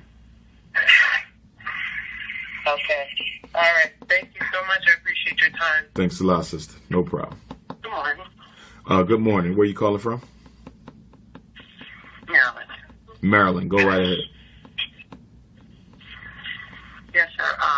I wanted to ask a question about ID. About? My question is ID, intellectual disability. Okay. Yes. I have a friend who has a child that is delayed. And my question, well, delayed according to the school and the test that they give. What grade is the child? What grade is the child? What grade is the child? The child is currently in the 4th grade, should be in the 5th grade. What grade was the child when they evaluated? What grade was the child when they evaluated and said the child was intellectually disabled? What grade? Kindergarten. Wait a minute. You're telling me that they told you your child was intellectually disabled in kindergarten. That's what you're telling me. Yes, sir. Okay. It wasn't my child. It was my friend's child. Okay. Yes. Since then, he was on an ID. Okay, that's insane. And my question to you, sir. It's insane. Go ahead. I'm sorry. No, I just said it's insane. Absolutely insane. But go ahead. My question to you, sir, I started to help my friend by attending some of the IEP meetings because I had some experience with IEP meetings with my daughter. And I noticed that the Welcher scales and the different tests that they give the children produce the results of cognitive and adaptive behaviors. And I'm not really sure of all of that jargon. But my question is it possible that children can be diagnosed with intellectual disability, which from what I read is another way of saying mental retardation? Yes. Incorrectly. I honestly feel that because this child is delayed, it's because he had minimal help during the age that he needed it. And I feel that over time, when a child is not really worthless on those behaviors, you know, when they're coming up 5, 6, and 7, 3, 4, and 5, that it could make them appear to have ID when they really don't. Is that off? Okay. Do you have a pen? I need you to take a number down. Yes, sir. Okay. I'm going to give you my fax number. I need the report. I need y'all to fax me or email the report. I'm going to give you the fax number, followed by the email, followed by my cell number, so y'all can text me after it was sent. The fax number is 215-827 5404. 215-827 5404. 5404. Yes. Okay. Email is Dr. Umar Johnson. Dr. UMAR JOHNSON. Dr. Umar Johnson at yahoo.com. No periods, no spaces. Okay.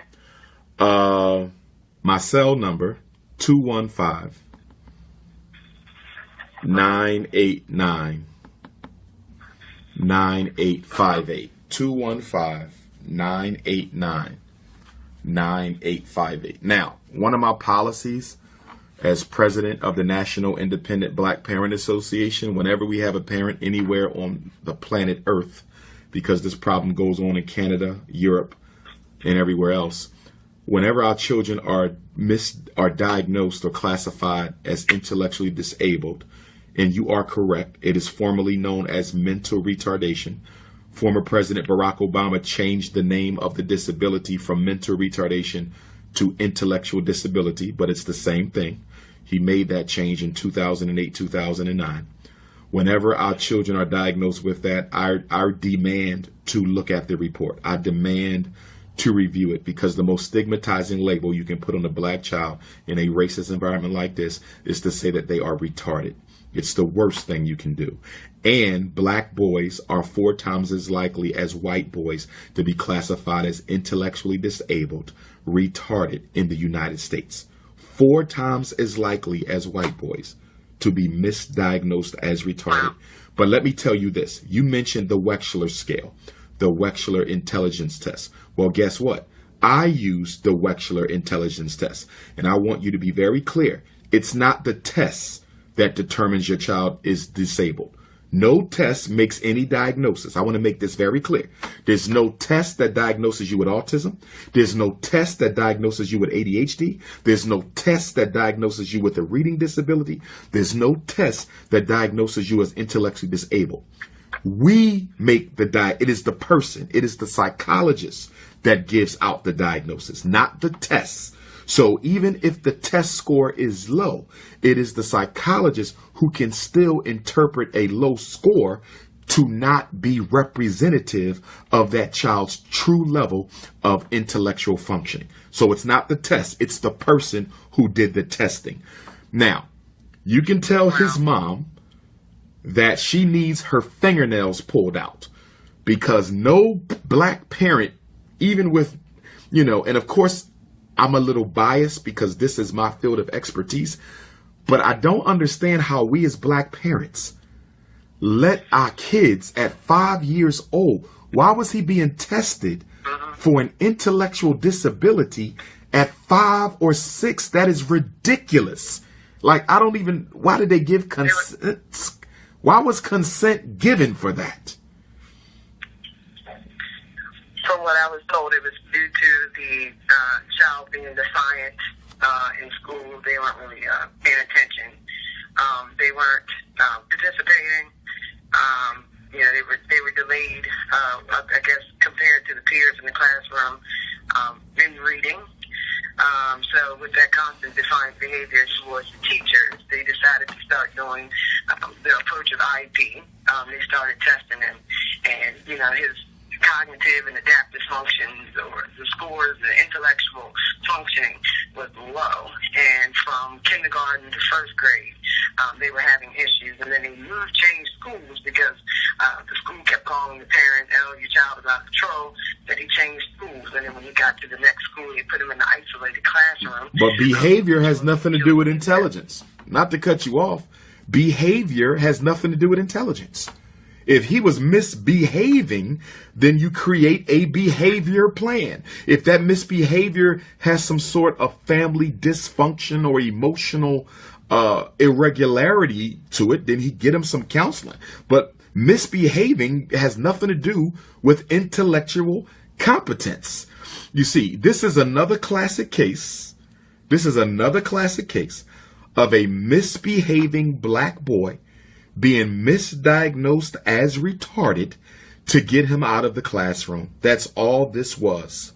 Okay, unless there's something missing from his story, like he had a traumatic brain injury, or he was born with his frontal lobe underdeveloped, or he accidentally took some medication that significantly disrupted the cognitive development of his brain. Unless there's some sort of medical, biological experience or trauma that this boy went through early in life, this was absolutely insane. So I need to look at the eval.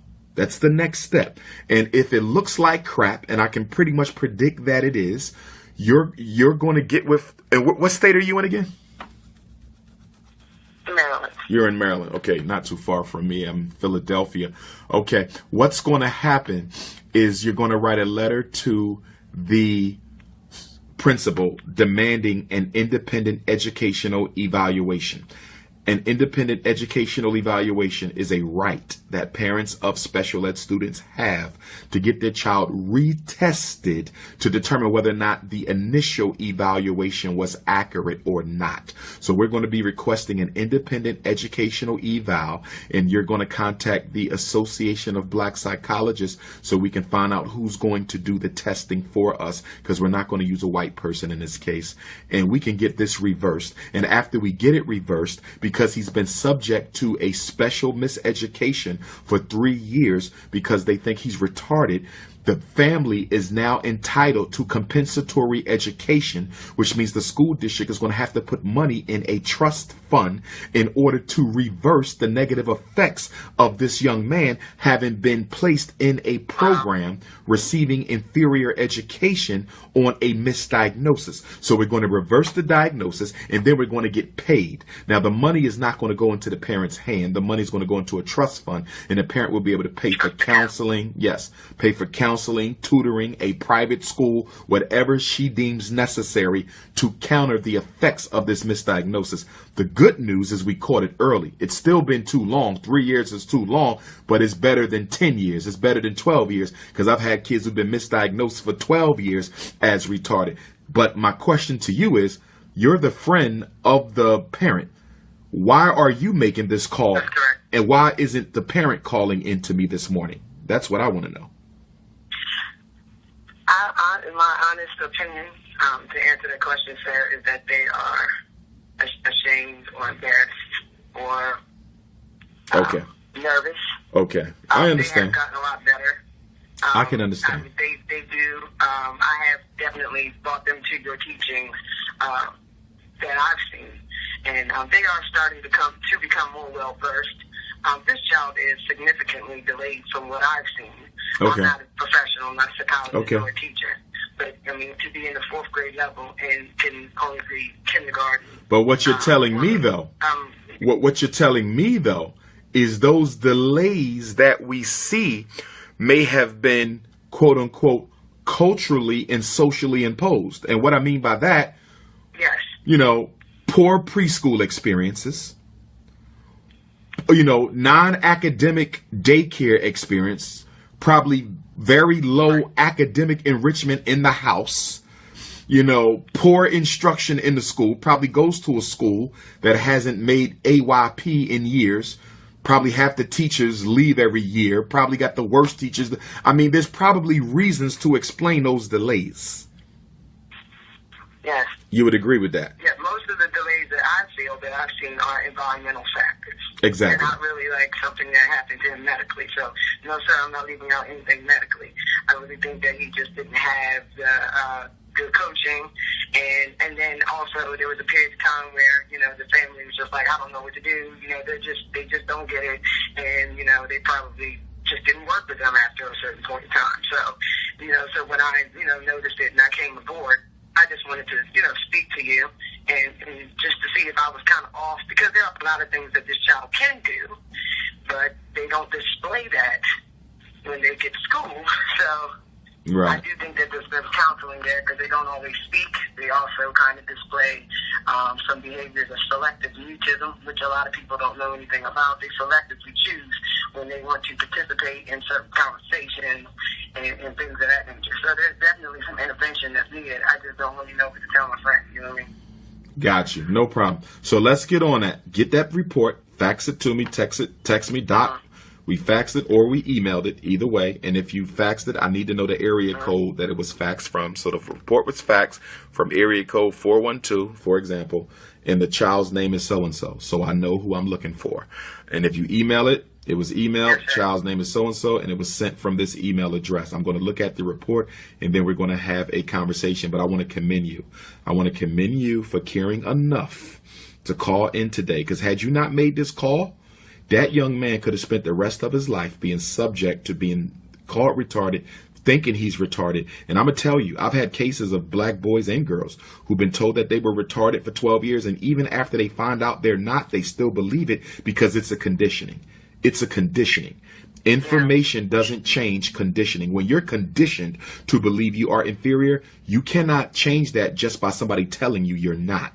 So I'm glad you caught this when you caught it.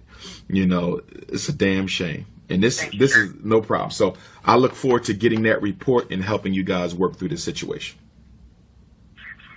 Yes, sir. Thank you. No problem. No problem. Before I go to the next question, someone asked me, what is the call-in number? The call-in number is 857-232-0158, 857-232-0158, and the access code is 870-864-POUND, 870-864-POUND. Dr. Umar Johnson will be speaking in Trenton, New Jersey this Sunday, Trenton, New Jersey. This Sunday, the 15th of October. I will be speaking in Hamden, Connecticut. Hamden, Connecticut next Thursday, October the 19th. I will be speaking in Columbus, Ohio. Columbus, Ohio next Saturday, October the 21st. I will be speaking in Nashville, Tennessee. Nashville, Tennessee, Friday, November the 10th. I will be speaking in Long Beach, California, for the Black Consciousness Conference at California State University, Long Beach, on Saturday, October the 18th. I will be in Atlanta, Georgia, the third day of Kwanzaa, Thursday, December the 28th, at the Shrine of the Black Madonna, 6 o'clock. Atlanta, December the 28th, Shrine of the Black Madonna. I will be in Houston, Texas, Shrine of the Black Madonna, Saturday, December the 30th, Houston, Texas, Shrine of the Black Madonna. Detroit, Michigan, January the 1st, last day of Kwanzaa, Detroit, Michigan, January the 1st, 2018. Tickets for Trenton, you have to call or pay at the door. Tickets for Trenton and Long Beach, you have to call or pay at the door. Tickets for Hamden, tickets for Columbus, tickets for Nashville, tickets for Atlanta, tickets for Houston, tickets for Detroit. You can get those at princeofpanafricanism.eventbrite.com, princeofpanafricanism.eventbrite.com. I still have to upload the tickets for Atlanta and Nashville. Atlanta and Nashville, I will have that up by the end of the week. Who has all that feedback on my call? Take it off of speaker and put it on mute. Thank you. Thank you. Thank you. We have to do something about this feedback. Okay, who has the next question? Next question. Dr. Umar? Yes, ma'am. Where are you calling from? Tallahassee, Florida. Me and my husband got to meet you when you were in Fort Lauderdale. Okay. A week ago. Yeah, but I have a question since we do have a high schooler and younger ones, and I'm just trying to make sure I don't become the over-fluttering mother because he's super laid back and very intelligent, and I also don't want to, keep him in, or hold him back from, being able to make little mistakes or venturing out because he is becoming subconscious too, and aware just about who he is, about becoming a black man. But we were a little late in the game. So he's a senior this year, so I think I'm a little bit nervous about him wanting to go to college and just, because he predominantly went to school. Uh-huh. So any advice on things I should consider, things we should be doing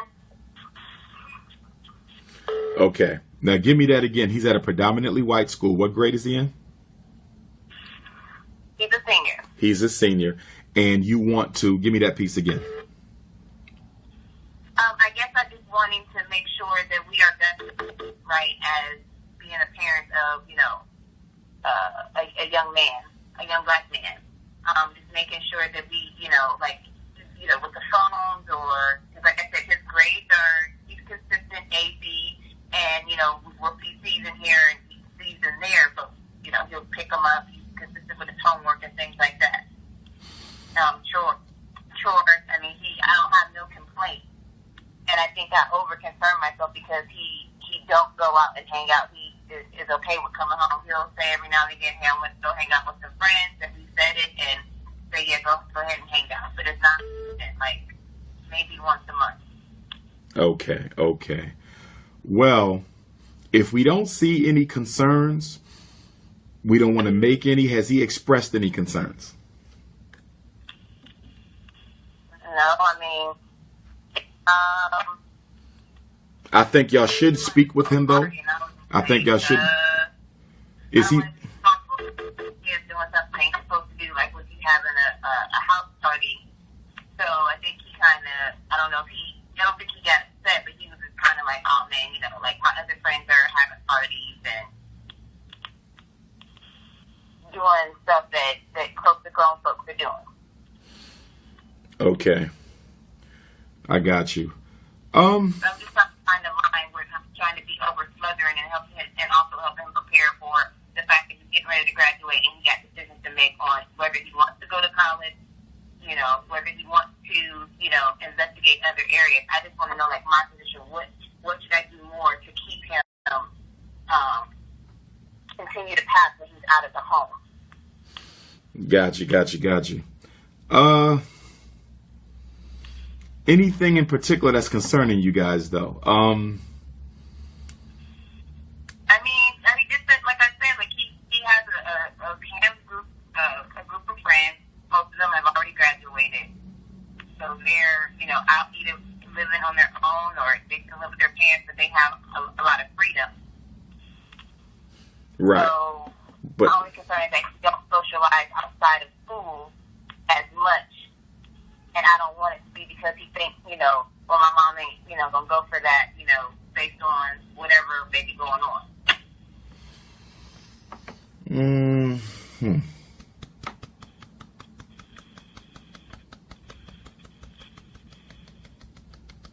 I got to think on that one.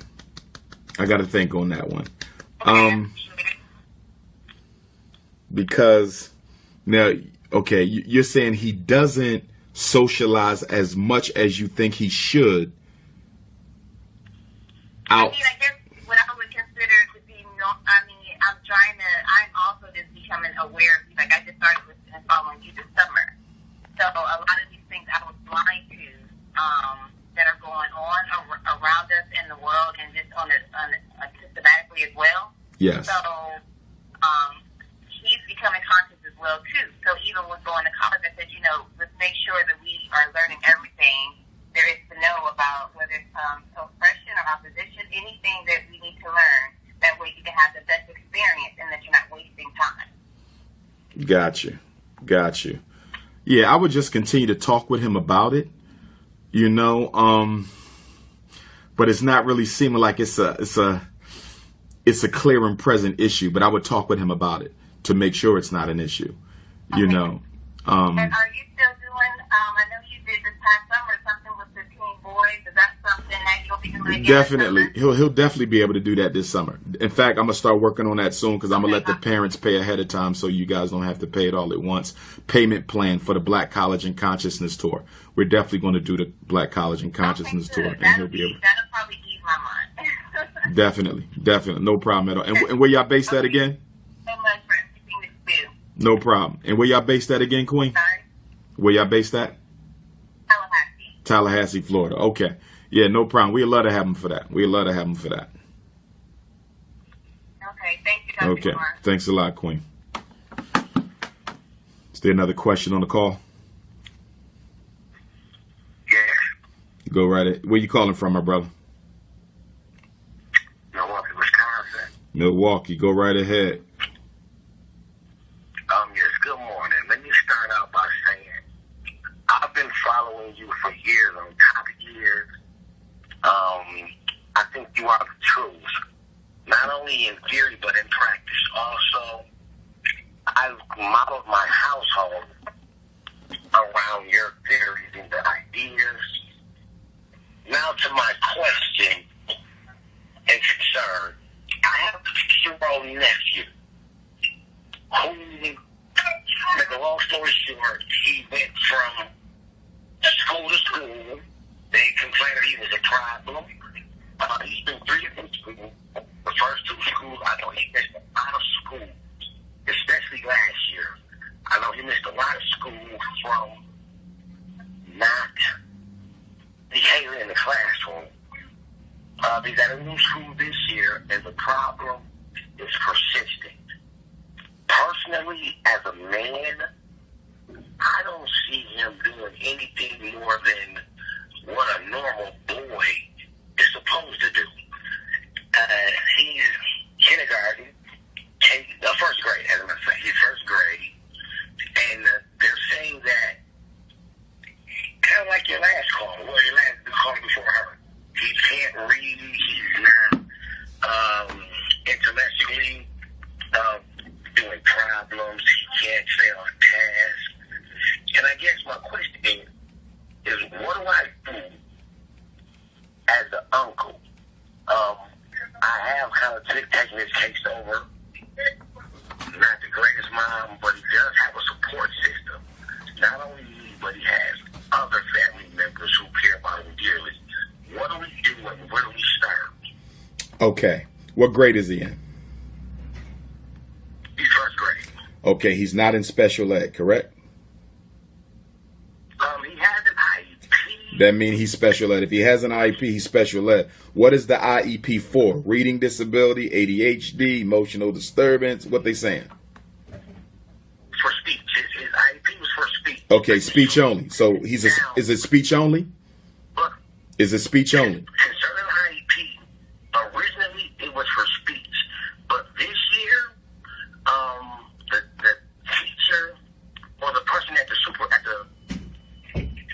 board had suggested to his mom that he have another IEP for the behavior and for the educational part, and I told her not to do that just yet. You were correct. And see what you said. You were correct. Just like I told the previous parent, he's in the first grade. Why would you let them evaluate for anything more than speech? Speech is fine, because if he got a speech issue, we can hear that, we can know that, and he could need that. So speech is not an issue. But now they want him to be reevaluated so they can say he got a learning disabled, or say he's retarded, or, ask y'all to go get him an ADHD diagnosis and bring that back. So now they can say he has a other health impairment. And no, we should not be doing that. They're trying to load up on that kid. They're doing the same thing to him they just did to that other kid we talked about. Y'all should refuse that. If he got problems with reading and math, then y'all should get him a tutor, or y'all could tutor him yourself. That's all he needs. Tutoring is more effective than special ed. Tutoring is way more effective than special ed. So I would tell his mom, we going to tutor him. And as far as the behavior go, let me give you this piece, though, and then I'm going to come back to you. Okay, hold on. Who that background? Is that you, my brother, with that background noise? No, that's not. Okay, I need y'all to mute your phones. Okay. So as far as the behavior piece go, okay, I would want to know what is the teacher doing in the classroom to deal with behavior, but also you guys may have to hire someone to go into the classroom and observe your nephew to see whether or not the teacher's complaints are accurate or whether they're being exaggerated. Teachers exaggerate. Humans exaggerate. It's part of human nature. When we get under the influence of emotion, we can exaggerate things. So we need to make sure that what she's saying is true, which means that you guys may have to hire a school psychologist, a counselor, a social worker, a behavior specialist to go into the class and watch him, observe him 3 different days, 3 different times under 3 different contexts. So week 1 might be Monday, 8 o'clock math. Week 2 might be Wednesday, 12 o'clock reading. Week 3 might be Friday, 2 o'clock social studies, because I don't want y'all trusting what the teacher said. You want to get your own information. You're saying he's a problem. Well, guess what? Here's a professional who's coming in to observe, to give us, because you're never going to tell them we're doing this to make sure you're not lying. You're going to say we have them coming in to give us some recommendations for how you as the teacher and we as the parent can work together to better help him. And in order for this professional to do that, they have to observe him. So that's how you're going to neutralize that. And that person might come back and say, I didn't see nothing she talking about. Or they might come back and say, he got a little bit of problem, but it ain't as bad as she's saying. Or they might come back and say, hey, you know why his behavior is like this? Because that kid sitting next to him is the one triggering the behavior. Your son is not the worst kid in that class. It's 3 kids way worse than him. That's who they need to be focusing on, because it's their behavior that's influencing your nephew. In other words, they're going to give you a lot of background info on what's going on in that classroom that you could never know on your own. Okay, so y'all may have to do that. And it's not expensive. It's not expensive. You get a social worker, somebody, you might pay them, you know, $30 a session. You only need 3 observations. 3 1-hour observations is all you need. So y'all should spend no more than $200, $300 maximum for that. You know, so that's what you do on the behavioral side. On the eval side, we don't need your special ed. We're going to tutor him. And see, what I don't like about this, what I really don't like about this is it shows you how quick the quote unquote system is to give up on our children. First grade, you're putting a first grader in he just started school. He only been in school for kindergarten, and you're already so you're basically saying that there's nothing we can do to teach this child in the regular classroom. We got to put him in special ed. That's insane. They're telling us through your what they're doing with your nephew. They don't care about him, us, or no other black child. I would be embarrassed as a principal. Even if I wasn't Umar Johnson, I would be embarrassed to tell a parent that we've already given up on your nephew. We got to put him in special ed. That's the only hope. At 6 years old. That's a goddamn shame. But go ahead, my brother. You still there, my brother? Is anybody on the line? Did I just lose him, or did I lose everybody? Uh-oh. Let me hang up and call back in. The FBI might be pulling another one of their tricks. Let me see here.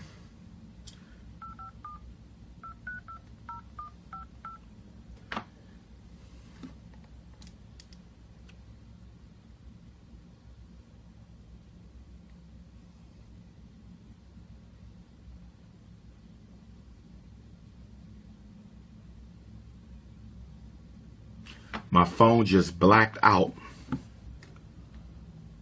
Something really weird is going on. That might be part of that new FBI report. Black identity extremists. Okay, what's going on? Calling back in again. That's real crazy. That the call would just go out like that. It didn't even drop. It just went out. Digit conference code. Welcome to free conference calling. If you are the host, please enter your 4-digit host code. If you are not the host, please press the star key. We will now connect you to your call. There are 16 attendees in this conference. The host has joined the conference. Okay, I'm back, family. That was the FBI. You still there, my brother? My brother from Milwaukee, you still there? Did we lose him? The last caller, the uncle. The uncle. Are you still there?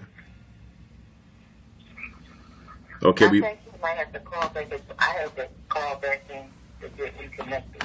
Okay, so maybe free conference call. Maybe it only lasts 4 hours, and I guess they might hang you up after 4 hours.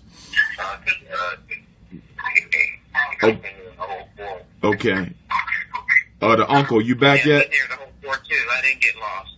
Okay, you still there, uncle?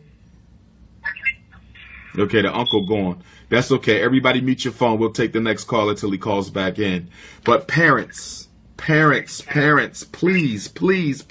aunts and uncles, tell your brothers and sisters who you know ain't on a job. Stop letting 5, 6, and 7-year-old kids get evaluated for learning disabilities, ADHD, and retardation. You don't do that. You never do that. Speech, okay. Autism, maybe. Okay? Learning disabilities, retardation, and ADHD, you cannot prove those at an age that young.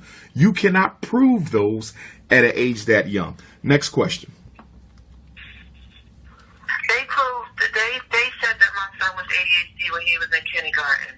It took me a long time to accept it. Then we moved out to the suburbs. Then they evaluated him again and said he was. I finally really accepted it. So now he's 14. So of course, I get the check. So they denied him with the check, but it wasn't about the check. Now, since I'm an educated parent for these years, I said it's not about the money. It's about the resources that he needs. Y'all evaluated him. Y'all said he did. So let's go. Why would y'all all of a sudden stop and say he's okay when he's not okay, or per se not okay, for what they program my brain to know, of his actions in school and everything. So now I evaluate him downtown in Chicago. I evaluated him the first time they denied him. Okay, so I appealed it. So I had my next evaluation for Nasir last week or something like that. We get there. She said, okay, I'm going to test him. Go bring him in the room and do some schooling, testing. I said, okay. Sat out there for about 25 minutes. She called me back in there. She said, oh, did you notice that Nasir makes these noises with his mouth, with his voice? And I'm like, yeah, he's been doing that since he was a baby. She said, and he twitches, like he ticks, and I said, well, I vaguely see that. Sometimes I see that, but not as often. But I know he's been making a sound since he was little. I like jump up, and he outside. I'm like, what's that noise? What's that noise? So anyway, to make a long story short, brothers and sisters, they diagnosed my son with mild Tourette's. So I said, okay, let me Google something. I don't know if I was going to write Google, whatever, because you know how Google could take you. So the symptoms was like twirling around, not staying still, and then it kind of went into ADHD. And I'm like, okay, so how does ADHD connect with Tourette's? So I got lost from there. And then I went to the IEP the other day. So I'm totally confused. And I asked the people, who can I bring in to stand with me to advocate? Because I'm being educated. Now I got a whole other thing on my brain. Now my son has a mild Tourette's. Like when, he's in the 8th grade. They said that he needed ADHD for services, so he'll be able to adapt by the time he gets to 8th grade, going into high school. So now I'm like, okay, so I'm just standing. I'm his advocate all day to the last hour. But at the same time, who can I get to stand with me for me to get more educated on, okay, how come they didn't see that long time ago? Who do I trust? I'm listening to Dr. Umar, but who do I trust? I'm getting educated on. Now I have to educate Nasir. He has to educate himself. He said, oh, mommy, I got another disability. I'm like, Nasir, let's just get educated on it. You know what I mean? Okay. And that goes into more behavior and things like that. So what do y'all think, long story short? Because I know Dr. Umar is still on. Yes, I'm still on. I'm here. Now, what grade is the kid? He's in the 8th grade. Okay, first of all, whenever somebody tell you somebody got something that's mild ADHD, mild mental retardation, mild Tourette's, mild reading problem, whenever you hear the word mild, that means they barely qualified in the first place. Whenever you hear the word mild, that means they might not have the problem at all. Whenever you hear the word mild, you should automatically suspect a misdiagnosis. Whenever you hear the word mild, you should automatically suspect a misdiagnosis. Now, okay, he could have the Tourette's, maybe, but from an educational standpoint, they're going to have, in order to special educate him for Tourette's, which could only fall under other health impairment, which is one of the 13 special ed disabilities, they would have to prove how that Tourette's is affecting his learning.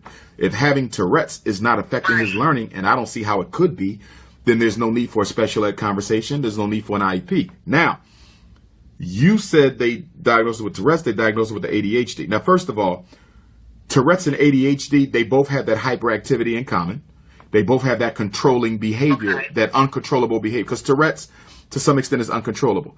ADHD, theoretically, the child can't control their behavior.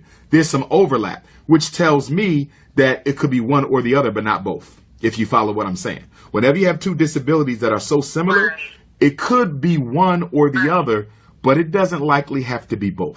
It's like somebody being diagnosed as depressed and anxiety. Well, A lot of the symptoms of depression are accounted for in anxiety, and a lot of symptoms of anxiety are accounted for in the depression. So do they need two separate diagnoses, or are you just trying to load up on my son to make sure you can get him in special ed for something? You see that? Or are you trying to load up on my son to make sure you can get him in special ed for something? In other words, if I can't get him in for this, I'm going to get him in for that.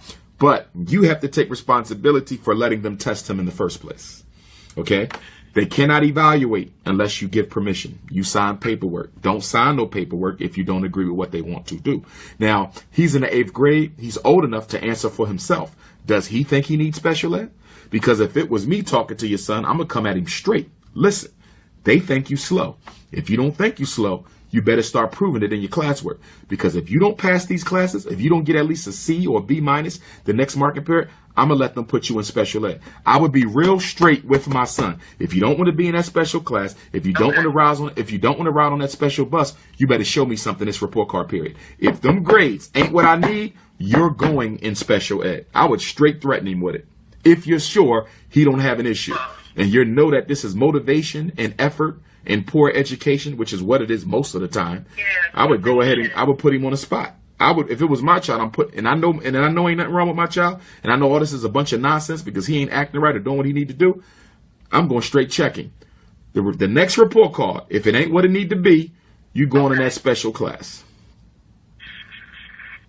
And he's been telling me, like, we just had the IEP meeting, and he just was telling me, Mommy, I'm going to come to the meeting. I'm going to tell him I don't want to be in it. I don't want to be in it. So now he's at that age where he's really expressing himself like, I don't want to be in it. He's getting very good grades now. Betty Shabazz helped him down here, but that's another story. But where you at? New York? New York? He's been doing great with, I'm in Chicago. Okay. I'm in Chicago, doctor. Okay, got you. Go ahead. Finish what you were saying, Queen. So he's been telling me that he don't want to be in it. He don't want to be in it, but I'm glad you brought that up by saying, put him on the spot, get some good grades, show that you can sit down and do what you need to do. Right. Because you're not seeing no learning problems, right? You're not seeing no learning problems with your son, correct? It's all behavior? The learning problems is, well, when they first diagnosed him with ADHD, it was the reading and the math, amongst, not sitting still, with, focusing and everything like that. But it was the reading and the math. So now they're saying he on a, 5th grade reading level and the 6th grade math level. And but that's not that far behind. Listen to me. And I want everybody, right, hold on, listen to me. The first thing they said was his reading disability, his math. I said, I'm focused on his reading and his math. Where is he at right now? Right. Listen to me, though. Listen to me. Yes, I want everybody to hear this. Whenever they tell you your child is 2 or 3 grades below their class, I need you to keep in mind that most black children, because of miseducation, are 2 grades below their class. So if my child is in 8th grade, you tell me his reading is on the 6th. It's good news and it's bad news. It's bad news because he's 2 grades behind. It's good news because I know most of your kids are 2 grades behind, and I know my son has the basic skills to improve at home if I work with him. So that's where you kick in that. Because if he's on the 6th, he basically has the basics to improve. If you can read on the 6th grade level and comprehend on the 6th grade level, you have the basics to go forward. Now it's you as parent to make him put that work in at home, that practice, or get him a tutor, a college student or a high school student or a retired teacher who will work with your son. Yeah, we've been at a university. I definitely will look into that. That's all you need. All you need is some tutoring. Okay.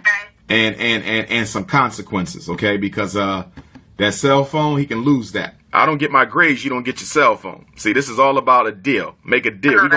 We signing the contract. I want grades. I told him this morning I'm going to take his phone. I know security reasons in Chicago, but I'm about to take your phone. You could run with the government phone. That's right. That's right. That's how we're going to do that. We have a contract. If I don't have my grades at the end of this marking period, you will not have a cell phone next marking period. And the only way you're going to get it back is the following market period to get them grades, and then you get your phone back the next market period. We got to start signing contracts with our children so that you can say, hey, you signed it, son. You signed the contract. That's what the consequence is. And then you can also come back and say, if you do get the grades, there's going to be a little reward in it for you. You wanted to visit your cousin down in Florida. He moved away. Okay. I'm going to fly you down to Florida for a weekend and hang out with your favorite cousin. You know, stay away from money, stay away from expensive gifts, find other more creative ways to reward our children. Okay, I appreciate that. No problem. I needed that this morning. Thank you so much, brother. And all peace and blessings to you, sir. Thank you, Queen. Thank you, Queen. And I'll be back in Chicago speaking in January. I'm just waiting for the church to give me the date. Okay, I'll keep us posted. Keep us posted. Be in the middle of it. And Chicago not out the hunt for the school too. Chicago is not out the hunt. I got a realtor up there. He found one school for me. There's a church in Chicago that's renting out the school portion of the church. The problem is they need the church. They need the school. Okay, the school shares the cafeteria in the gymnasium with the church, which isn't a problem in and of itself. But the realtor told me that the church needs the school in the evening and on the weekend. And I said, there's no way I can have a school that I can't use after 5 o'clock or on Saturday and Sunday, because my school concept, you know, we got after school, before school, we got weekend academy, we got rites of passage. We ain't no 5 days, 35-hour-a-week school. I need, if I'm paying this money to rent this school, I need full access. And with the one school we had in Chicago, it didn't happen because the church needs us going by 5 o'clock every day. And I just can't agree to something like that. But he said he has a few other schools for me to look at in Chicago. So we're going to see what happens. Oh, I'm looking forward to that. Because I was about to say, it's a lot of realty out here, brother. It's a lot of realty out here. There's a lot of being in buildings and stuff like that on the south side. It's a lot of work that needs to be done. Got you. And if you see in these schools when you're driving that are for sale with a for sale sign on it, if you catch a school with a for sale sign on it, take a picture of that for me and send it to me. No doubt. Okay, Queen. Take care. Thank you. Thank you. All right now. Is there another question on the call?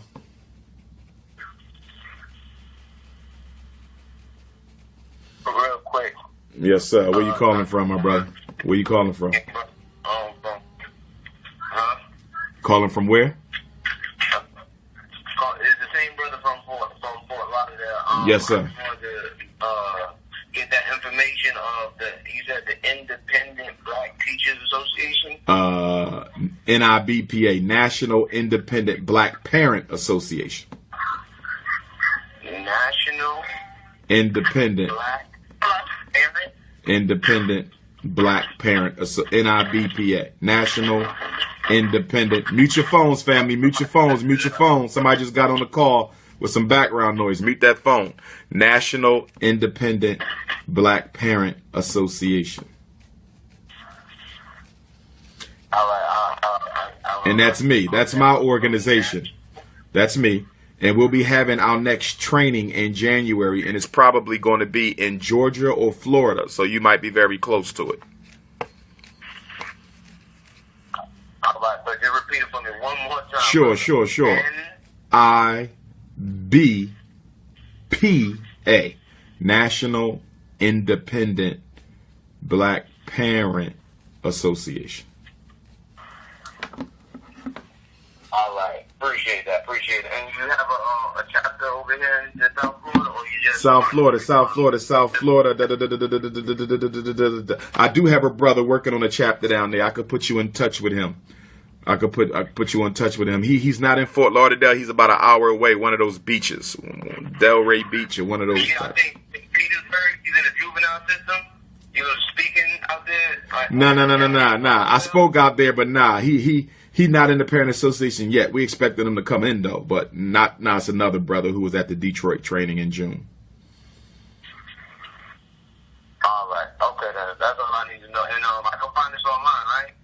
You can get it from me. Just text me. 215-989-9858. Text me, and what I'll do is I'll lock you in. And once I have the info, I'll just send it to you. So 215-989-9858. 9858. 985. I appreciate you, brother. Got you. No problem. Please, blessings. Thanks a lot, bro. Is there another question on the call this morning?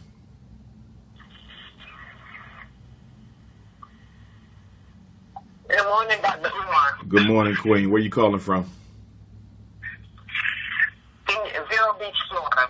Yes, ma'am. Go right and ahead. I was at your speaking engagement in Fort Lauderdale. Okay. I have a question. This evening at 6 o'clock, our county school board is going to host their school board meeting, and we're having like a sit-in because, as I mentioned to you before, the problem in the Indian River County, we're supposedly the number one most segregated county in Florida.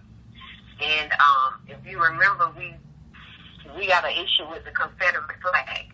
Uh-huh. Students at the high school parading the Confederate flag, intimidating, other students. And today we're going to, go to the school board meeting and address some of the issues. We've been addressing the issues, but just, before we end this call,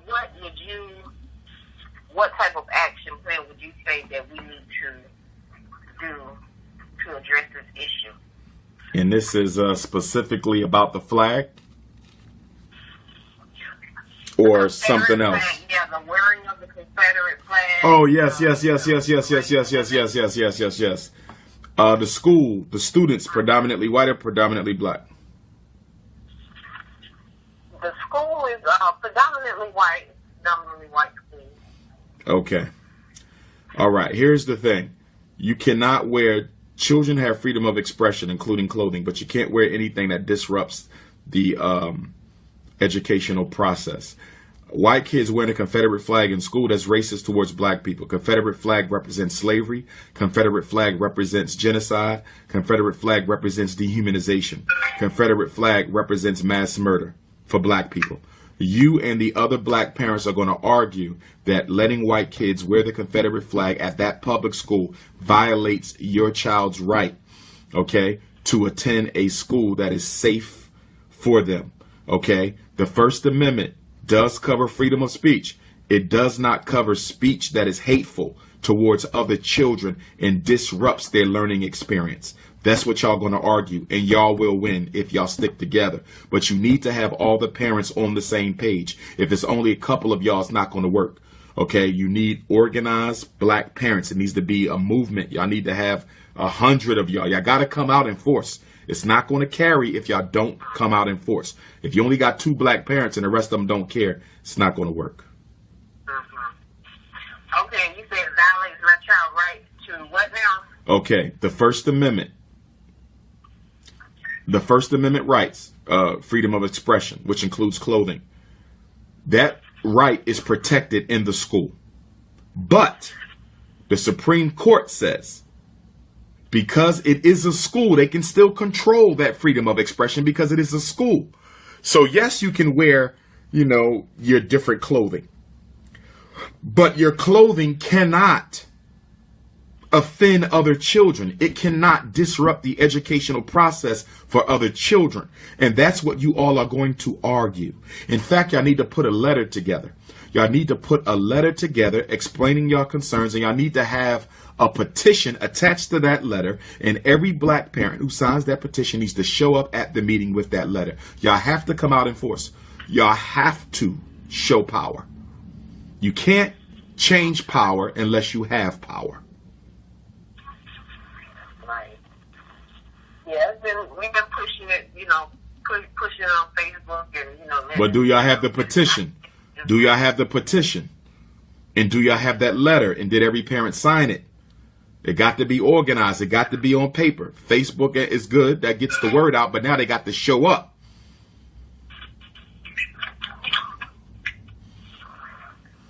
Hello? Yes.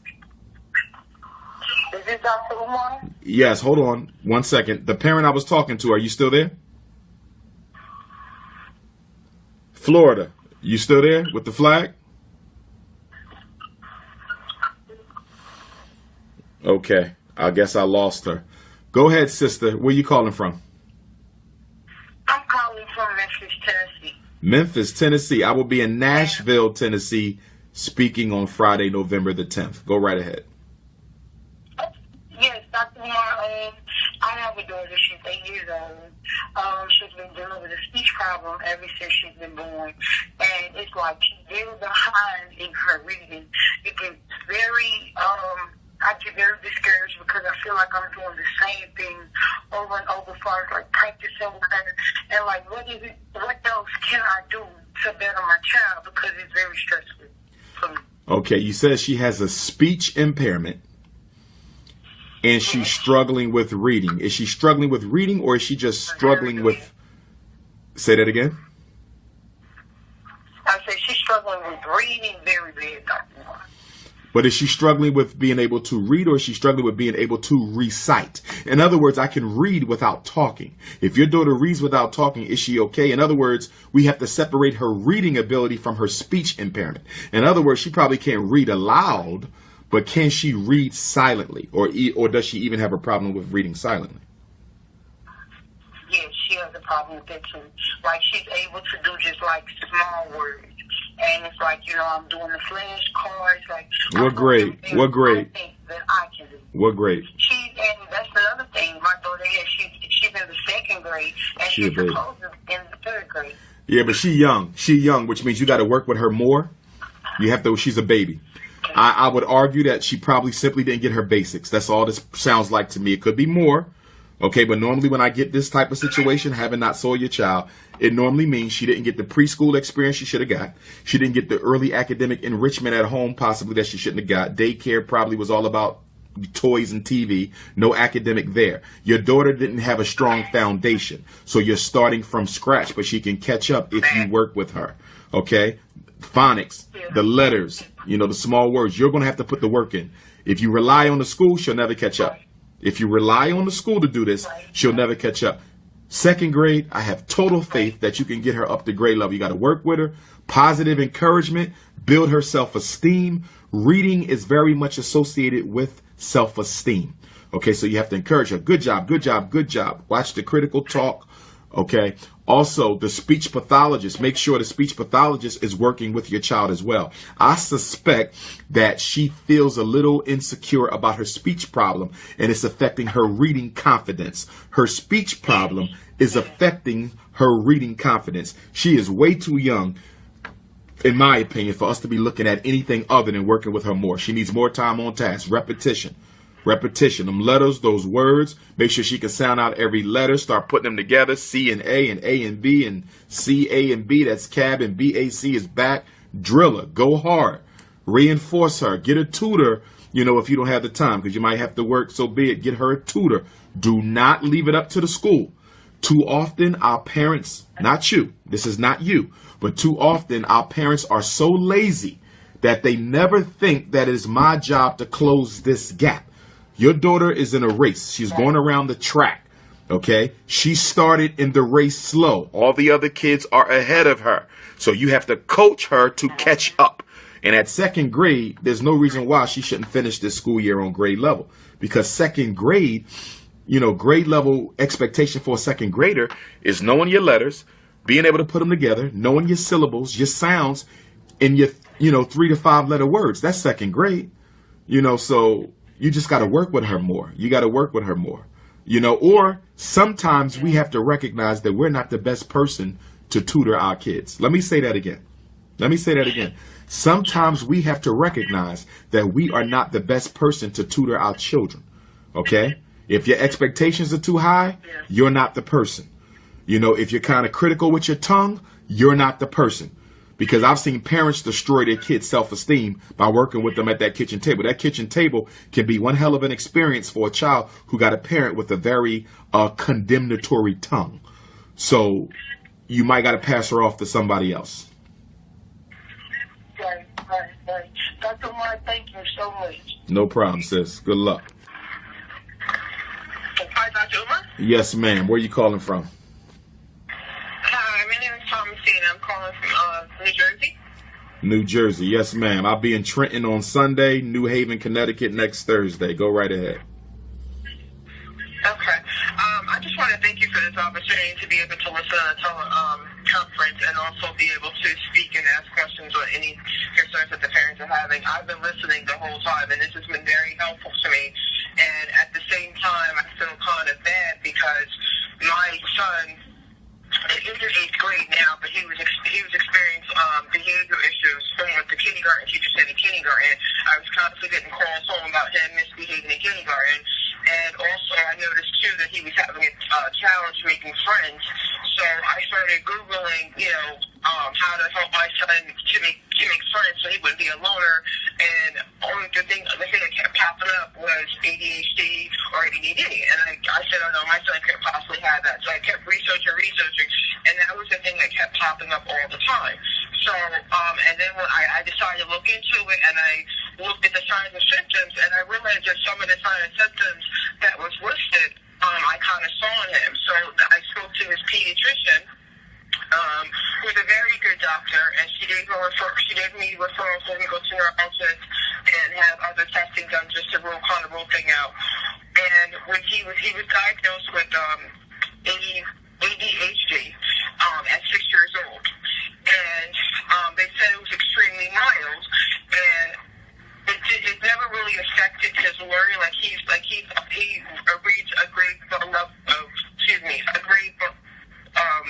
grade level, and he was giving all A's and B's early on, and it just saddens me to hear now for you to say that it's a possibility he could have been misdiagnosed. And one of the things I researched when a child is diagnosed, that you should educate your child, and that's what I did. I tried to educate him, and now I feel bad the fact that I still share that information with him when he could have possibly been misdiagnosed. Now here it is, he's in 8th grade. I have him evaluated every 3 years so he can get service to school. He has a 504 plan that I fought tooth and nail for him to get all the accommodations that I wanted. And from what the school tells him, we never put a student these many accommodations on the 504 plan. We went over and beyond for your child. So now here it is. Like I said, my son is in 8th grade, and he believes the things that I educated him about. And now I kind of feel like he uses it as a crutch for instance, I was upset with him yesterday. He had homework that he had to do over the 4-day weekend. And so we spent all day doing it because he had to do a report and other things. So then I needed to go food shop, and I said to him, well, you know what, I'm going to go food shop because it's getting late. And it's getting late, and I need to get some food in the house. I was trying to wait for him so he can go with me. So I went out and went food shopping. I was gone for about 4.5 hours because I had other errands to run. I come back. Now, mind you, he had an essay that I checked. I made sure he had a transitional word there, make sure everything was spelled right, it was flowing, and he had a punctuation. All he had to do was rewrite it. I come home, and he's still writing it. And I said to him, I was gone for 4.5 hours. What were you doing? And the first thing he says to me, well, I write slow. I have ADHD. And I said, there's no way. I said, all you had to do is write the paragraphs. The three paragraphs over. There's no way that I should have took this long. So now I feel like he's using. I think he's using this as a crutch. Because when he's been educated about it, plus they're educating the 8th graders in the school, the first semester of school, and I feel like he used it as a crutch where I really feel it's like the lack of motivation. Right. Yeah, he's definitely using it as a crutch. That's one of the down things of the whole ADHD movement, but also you have to step up with the consequences that you're using at home for discipline. So when for example, you came home, he wasn't done his work. What was the consequence for that? Well, I took everything away. I took his controls away, I took his PS4, I took his cell phone away, I took his laptop away. I took those things away yesterday. I said there was no excuse. I said I reviewed your essay before I left. All you had to do was rewrite it over. There's no way that it took 4.5 hours to write over. So he got upset and he started crying. And I feel like he's playing me. He started crying. He's like, no, I worked very hard and this, that, and I said, that's all you got to do. You still have 3 other assignments you have to do. And it's 10 o'clock at night now. Okay. So I told him, I said, you know what? Go ahead. No, go ahead. No, so I told him, I said, you know what, you're going to have to do this. You're going to have to finish this tonight because you're going to school with your work complete. You're going to have to do this tonight. I said, I don't care how late you stay up. And I said, you still get up to 2 o'clock in the morning to go to school. So I don't know if I was wrong for that. But I just really feel like he's using this whole ADHD as a crutch. And then beginning of about 3 weeks ago, I had him reevaluated for everything. He was initially diagnosed with ADHD, auditory process delay, visual perception delay,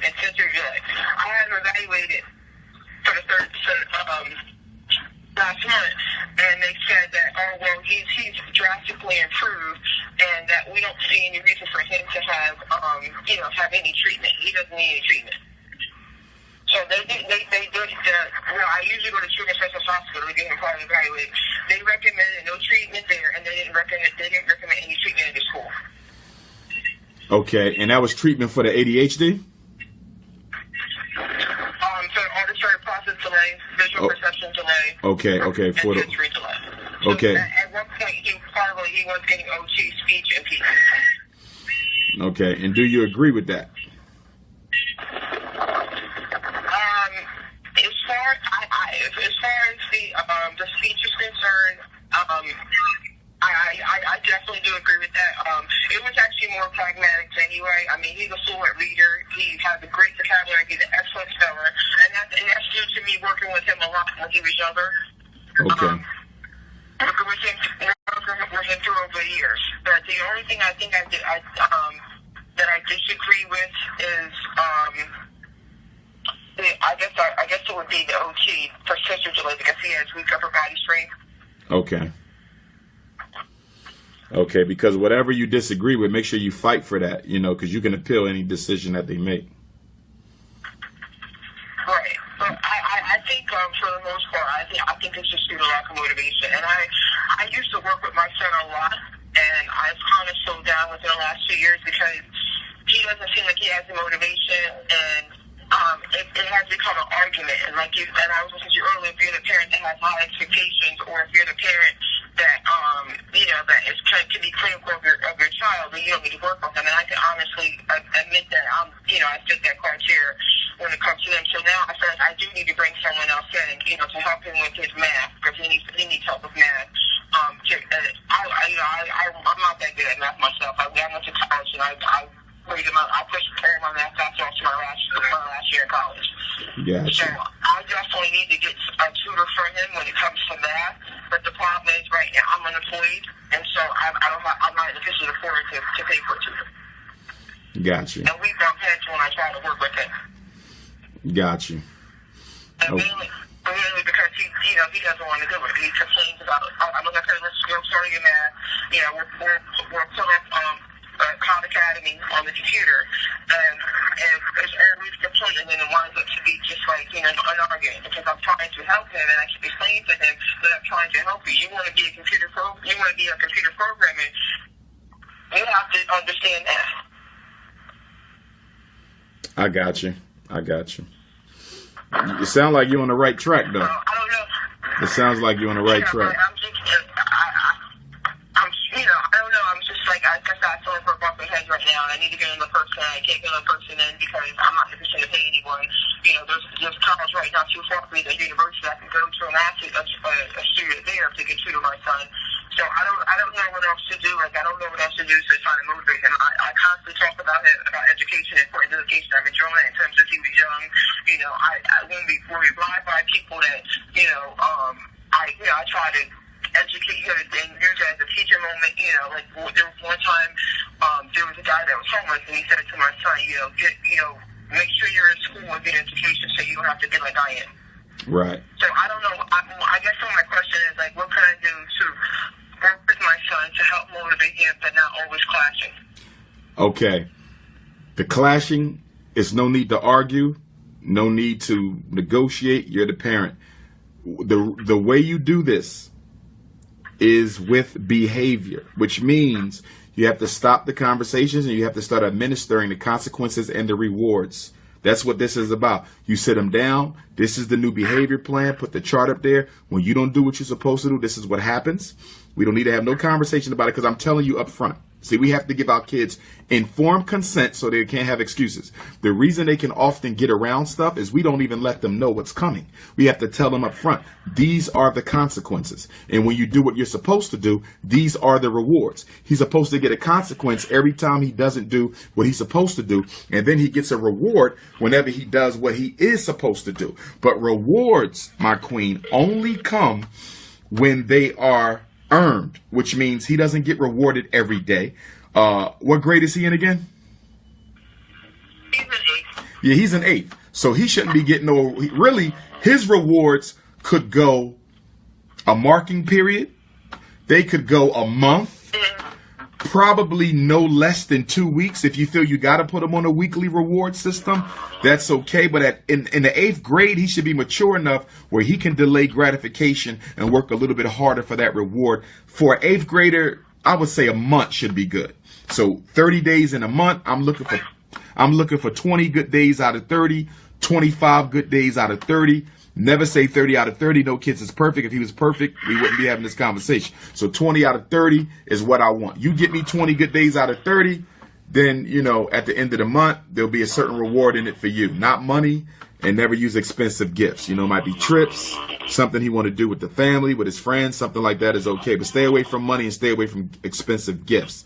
But when he messes up, the consequences are every time. So if he had a bad day at school today, there's a consequence today, tonight. You're going to bed early. You ain't watching no football, none of that. You're going to bed early. You're supposed to go hang out, not the day. The teacher called me, told me you had a poor day. So consequences are immediate.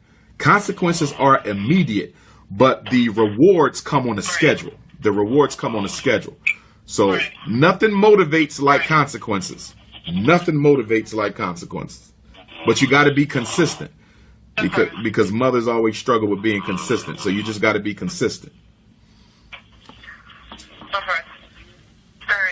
All right, yeah, I'll definitely do that. I mean, because honestly, the behavior is not really an issue. I mean, he gets weekly progress report from schools, and from school, and all segment teachers say he has excellent behavior. It's just the motivation. That's the issue. I mean, at home, he's a good kid. He does what I tell him. If he's playing video game and I said, go take your dishes out of the dishwasher, he'll jump right up, right away, and he'll do it. Gotcha. Whenever it's time to do work, it's like, I'm hungry. I don't feel good, you know, or it's an argument. And I'm like, you do this every time you have to do work. When we do math, you say you don't feel good. Are you hungry? Or, you know, it's always an excuse. I said, it's just an excuse for you. Got you. Yeah. You're going to have to be that motivation. You're going to have to be that motivation. I'm sorry. I keep hearing No, go ahead. I need y'all to mute your phones. I'm hearing somebody on a motorcycle. Somebody's on. Hold on, Queen. Hold on. Whose background is that? Is that your background, sis? With all the noise, the motorcycle? Is that you?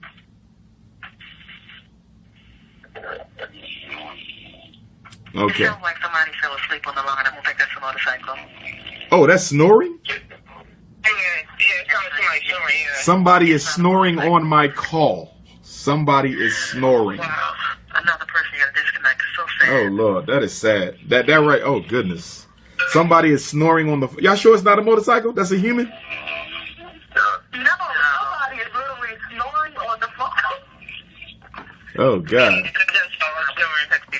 somebody snoring on the line. Oh, wow. There's somebody definitely snoring. I was just texting my cousin, like, did you hear? I'm listening to this young lady that was speaking.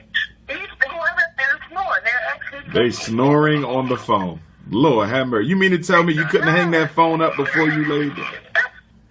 Oh, God. She was talking, getting towards the end of her comment, it started getting louder. I heard it towards the middle part, but as towards the end, it started getting louder. I was like, oh, God. That's...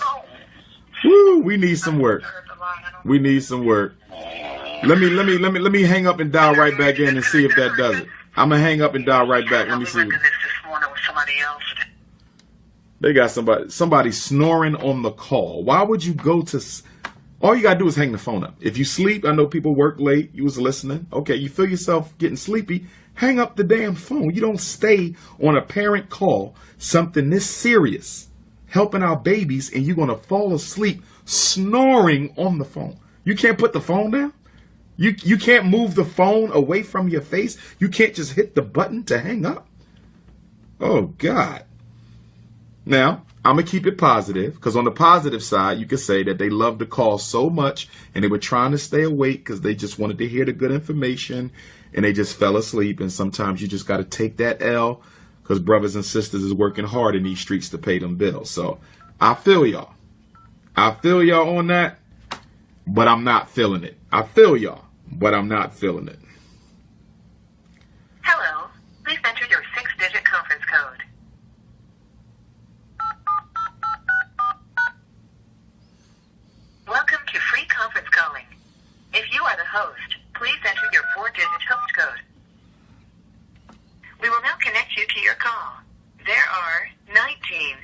attendees in this conference.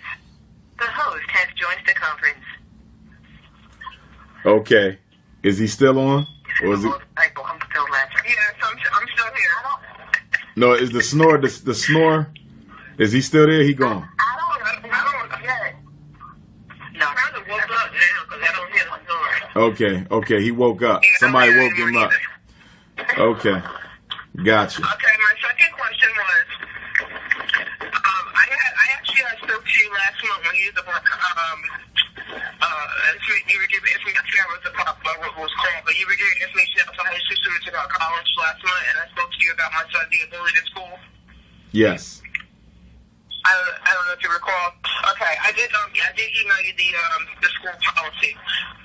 But the situation now is, I think I told you that I had the NAACP involved, that I had a former superintendent / former commissioner of education involved. And they seem to be dragging their feet.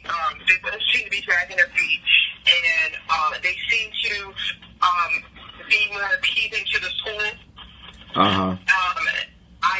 Like I said, my son was being bullied. Initially, I went to the principal. The principal just kept dismissing me and my son, disregarding our complaints. I worked on the chain of command in the school district, going to the superintendent's office, then going to the county superintendent's office.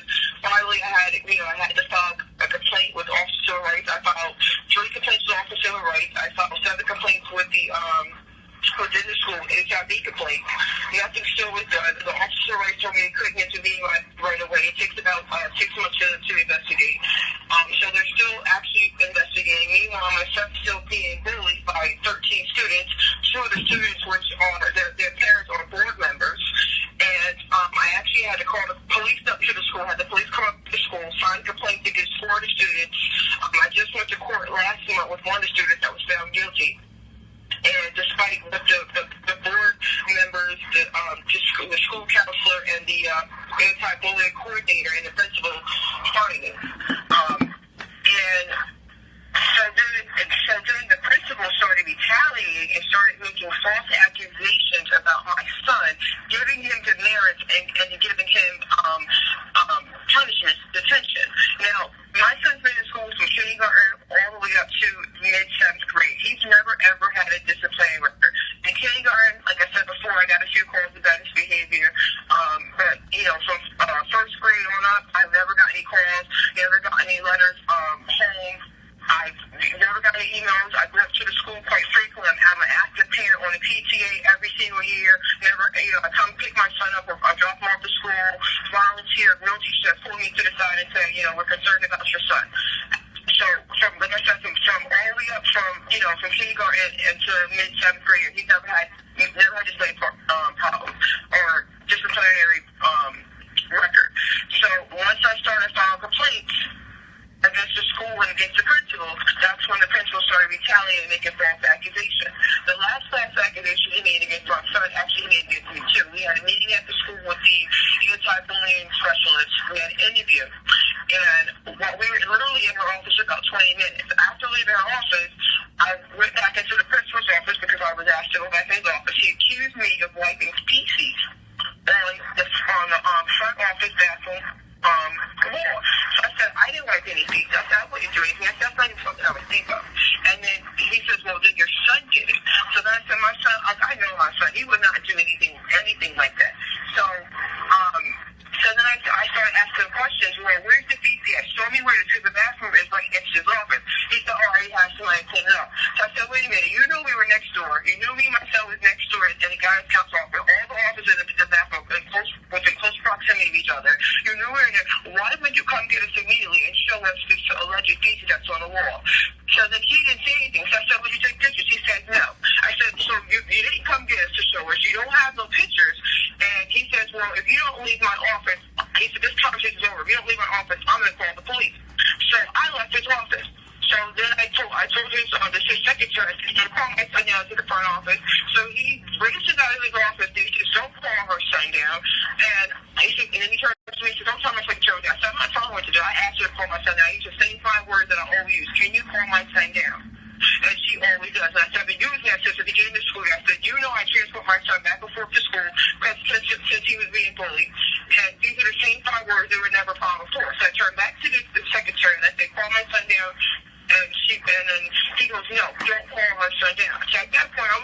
argue with the principal. I felt like he was trying to entice me maybe to call the police on me himself. So I walked over to the clipboard. I didn't say anything to either one. I walked over to the clipboard and I saw my son. I told her, at that point, you have to release my son to me. So when the secretary saw me signing the clipboard, she immediately called my son down. He came down to the front office, and while we were waiting for him to come down, I said to the principal, who's your witness? Who saw? So the secretary goes, I saw. So she co-signs his lie. And so my son comes down. He asked my son, did you swear fees or what? My son said no. And so then I started asking questions again. He says, if you don't believe, I'm going to call the police. I said, fine. I left me and my son left to school. I stood outside and I called the police. And I called it, and I told this guy, I said, I need an officer to come down to the school. I said, because the principal's trying to frame me and my son, and I said, I need him to come down and investigate. The police officer comes down to the school, takes a statement from me, goes to the school, speaks to the principal. I'm waiting outside the school. And then I asked the police officer, I said, well, was there any features on the wall? And matter of fact, prior before he came to the school, prior before me and my son walked out of the school, I went into the bathroom as the principal walked out of the office to go into the hallway. I went to the bathroom and took a video of the bathroom. The bathroom was spotless. The same way me and my son both went to use it was spotless. There wasn't even a wet substance on the wall to indicate that somebody cleaned the wall off. So getting back to us being back outside, so then after the police officer, he goes back inside, and the police officer goes, well, there is a little bit of a loss. I knew the police officer was lying for him, because just before the police came, he told me to clean the wall. So if you're the officer and you're saying you saw a little bit of feces on the wall, then and the principal said it's clean, he cleaned it before I even called the police. That doesn't make any sense. And the officer told me he saw it. So then I knew the officer was lying. Now, mind you, the officer, the school's office, the superintendent's office, and the school, they're all in close proximity together. You have the mayor that's on the board. Everybody's intermingled with everybody. And so, like I said, I reached out to the NAACP, which they didn't come back right away. It seems like they're not as active as they used to be. And the NAACP came into the school. I thought even though they came into the school, I thought they were kind of passive. They didn't really say anything. I was doing want to talk, and I'm sitting here with about 6 school officials. The school board's on order into this big meeting that we had. The principal, the superintendent, the 504 officer was there, the anti-bullying specialist, and the school attorney. Then I had 4 NAACP members. None of them said one word. None of the NAACP said not one word to advocate for me and my son. The former retired commissioner sat there. He said a few words, but he barely said it. He felt like he kind of like played neutral. He kind of felt like, to me, he felt like he was trying to appease the school. So I really felt like I really was in a meeting all by myself. Then this morning, I get a call from the former commissioner saying to me, because one of the things I had asked him to help me do was to expunge my son's school records, and I pointed out to him that my son never ever had a disciplinary record before I started on the plane. And I said, he's been in school now for almost 2 months. He gets a progress report weekly from all the teachers, all 7, and they all check on the excellent behavior on his progress report. And I said, I want this his disciplinary record expunged because I don't want to follow him, and I don't want a negative stigma attached to him, and I don't want anyone prejudging him based upon his school records. So the former commissioner said he'll work with the school to see if he can get that. He had a meeting last week with them. They told him the superintendent told him to look into my son's display record and see what he can and what he can't remove from his display record. And then this morning I get a call from him saying, well, would you be willing to drop the author of civil rights complaints? I said, what? Excuse me? And I said, no, absolutely not. Now, after everything my son did, absolutely not. And he said, well, I'm trying to start off in a clean slate, and, I'm trying to work with the school and work with you, and, and I'm trying to get the superintendent to remove certain things from this. I said, so is that what they're asking, or for me to drop? If I drop all 3 of my positions off of civil rights, then no expunge his record? No, that's not what they're saying, but I just figured I'd call that. I got you. Shoot me a text, because we're probably going to have to talk offline. Shoot me a text message tomorrow. and let's have a conversation tomorrow. Okay. What time tomorrow? I'm flexible anytime. Give me, I'm gonna say give me at least like an hour or two heads up. So if you're free at 12, text me at 10 just to remind me to be free. Okay. You got me? Okay, Queen. All right, I'll look for that call. Okay, I got you. All right. Yes, ma'am. Where you calling from, sister? Yes, I'm calling out of Georgia. Lawrenceville, Georgia. I have two quick questions, but I have to get off the line in like 7 minutes. Sure. I've been reading the post of one of the flyers you had, the special ed programs, the prison, the pipelines, and I was like, oh my God, because my son is in special ed. So I'm kind of concerned as to is that something that kids that are in special ed are being targeted to be in the prison system? A black boy in special education who spends at least, oh gosh. Okay, what's going on there? Mute the phones, family, mute the phones. A black boy who spends at least 50% of his instructional time in special ed away from the regular ed students is 75% more likely than other black boys to end up in jail. He's in special ed, but he's in regular classroom. Well, special ed is a program, not necessarily a place. So you can have an IEP and still be in the regular class. So in your son's case, yes, he has an IEP, but yes, he's in the regular class. I got you. In your son's case, you know, I am glad to hear that he's still in the regular class. And one thing that you're probably going to have to think about, see, here's my issue with having an IEP and not needing to leave the class. First of all, I'm glad that a child doesn't have to leave the regular class. That's where they belong.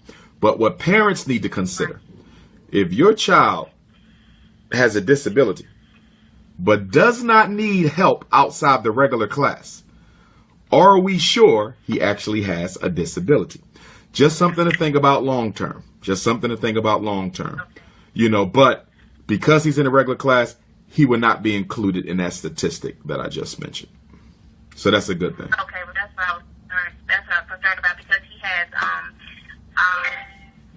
almost something like Asperger, where he doesn't do really good with peers. He can interact with adults all day long, but peers he's always had a struggle with, and it's always been my concern to have him to be around regular kids, to still interact socially, and hopefully as he get older, he can each year get better and better with interacting with, you know, children of his own age. I feel you. He doesn't do well academically, period. I think it's something hereditary, because my father had the same issue when he was going to school. He didn't get past 3rd grade. I just want him to be able to just socially get along with people, get along with peers. Each year he seems to do a little bit better than the last year, but when I saw that, I thought, oh my God, my son's in special ed. This is a program that's set up to, you know, to target, you know, young boys. You know, I don't know. So let me stay on the line of the conference and just question that real quick. And another thing, he's going into high school next year, so I was real concerned. Is it best for me to maybe pull him out, to maybe just homeschool him? What grade is he in? He's in the 8th grade, but next year he'll be going into high school. And he had a rough year this year, kind of adjusting. So I was kind of wondering maybe for high school, because high school is a whole nother something else going on for kids that have, you know, social issues and emotional issues. Is it best then for me to maybe just homeschool him? Okay, you said he has some adjustment issues. What adjustment issues did he need? Because he's going to a new school, so I think we should give that a chance. But go ahead. Okay, well, I was, this year is his hardest year, the first 2 months of school, of adjusting with the kids. And so I know how high school can be. But when you say adjusting, what do you mean? What do you mean adjusting? Because he's in 8th grade. So when you say adjusting to the kids, where is he having his issue at as an 8th grader adjusting? Well, the first couple of weeks, it was a little bit of, like the young lady said, with bullying. And the school has real good about adjusting what they needed, and so they moved him into other classes where the boys were not bullying him. He was no longer in the class. So we don't have that issue anymore. And I think that's what the issue was. I was thinking, well, when we get to high school, stuff like that is on a whole nother level. I don't even know if he's emotionally or psychologically capable of handling high school pressure. He is on methamphetamine every day, and he doesn't take it on the weekend or the summers, but he is on it from Monday through Friday for school. And so I was just wondering, because I don't like him taking that medicine either. So just wondering, is it the best thing just to even just pull him out of the school system altogether? Well, he's starting a new school, and I think we need to give that a chance. Now, he just started 9th grade this year, or he'll be starting 9th grade next year?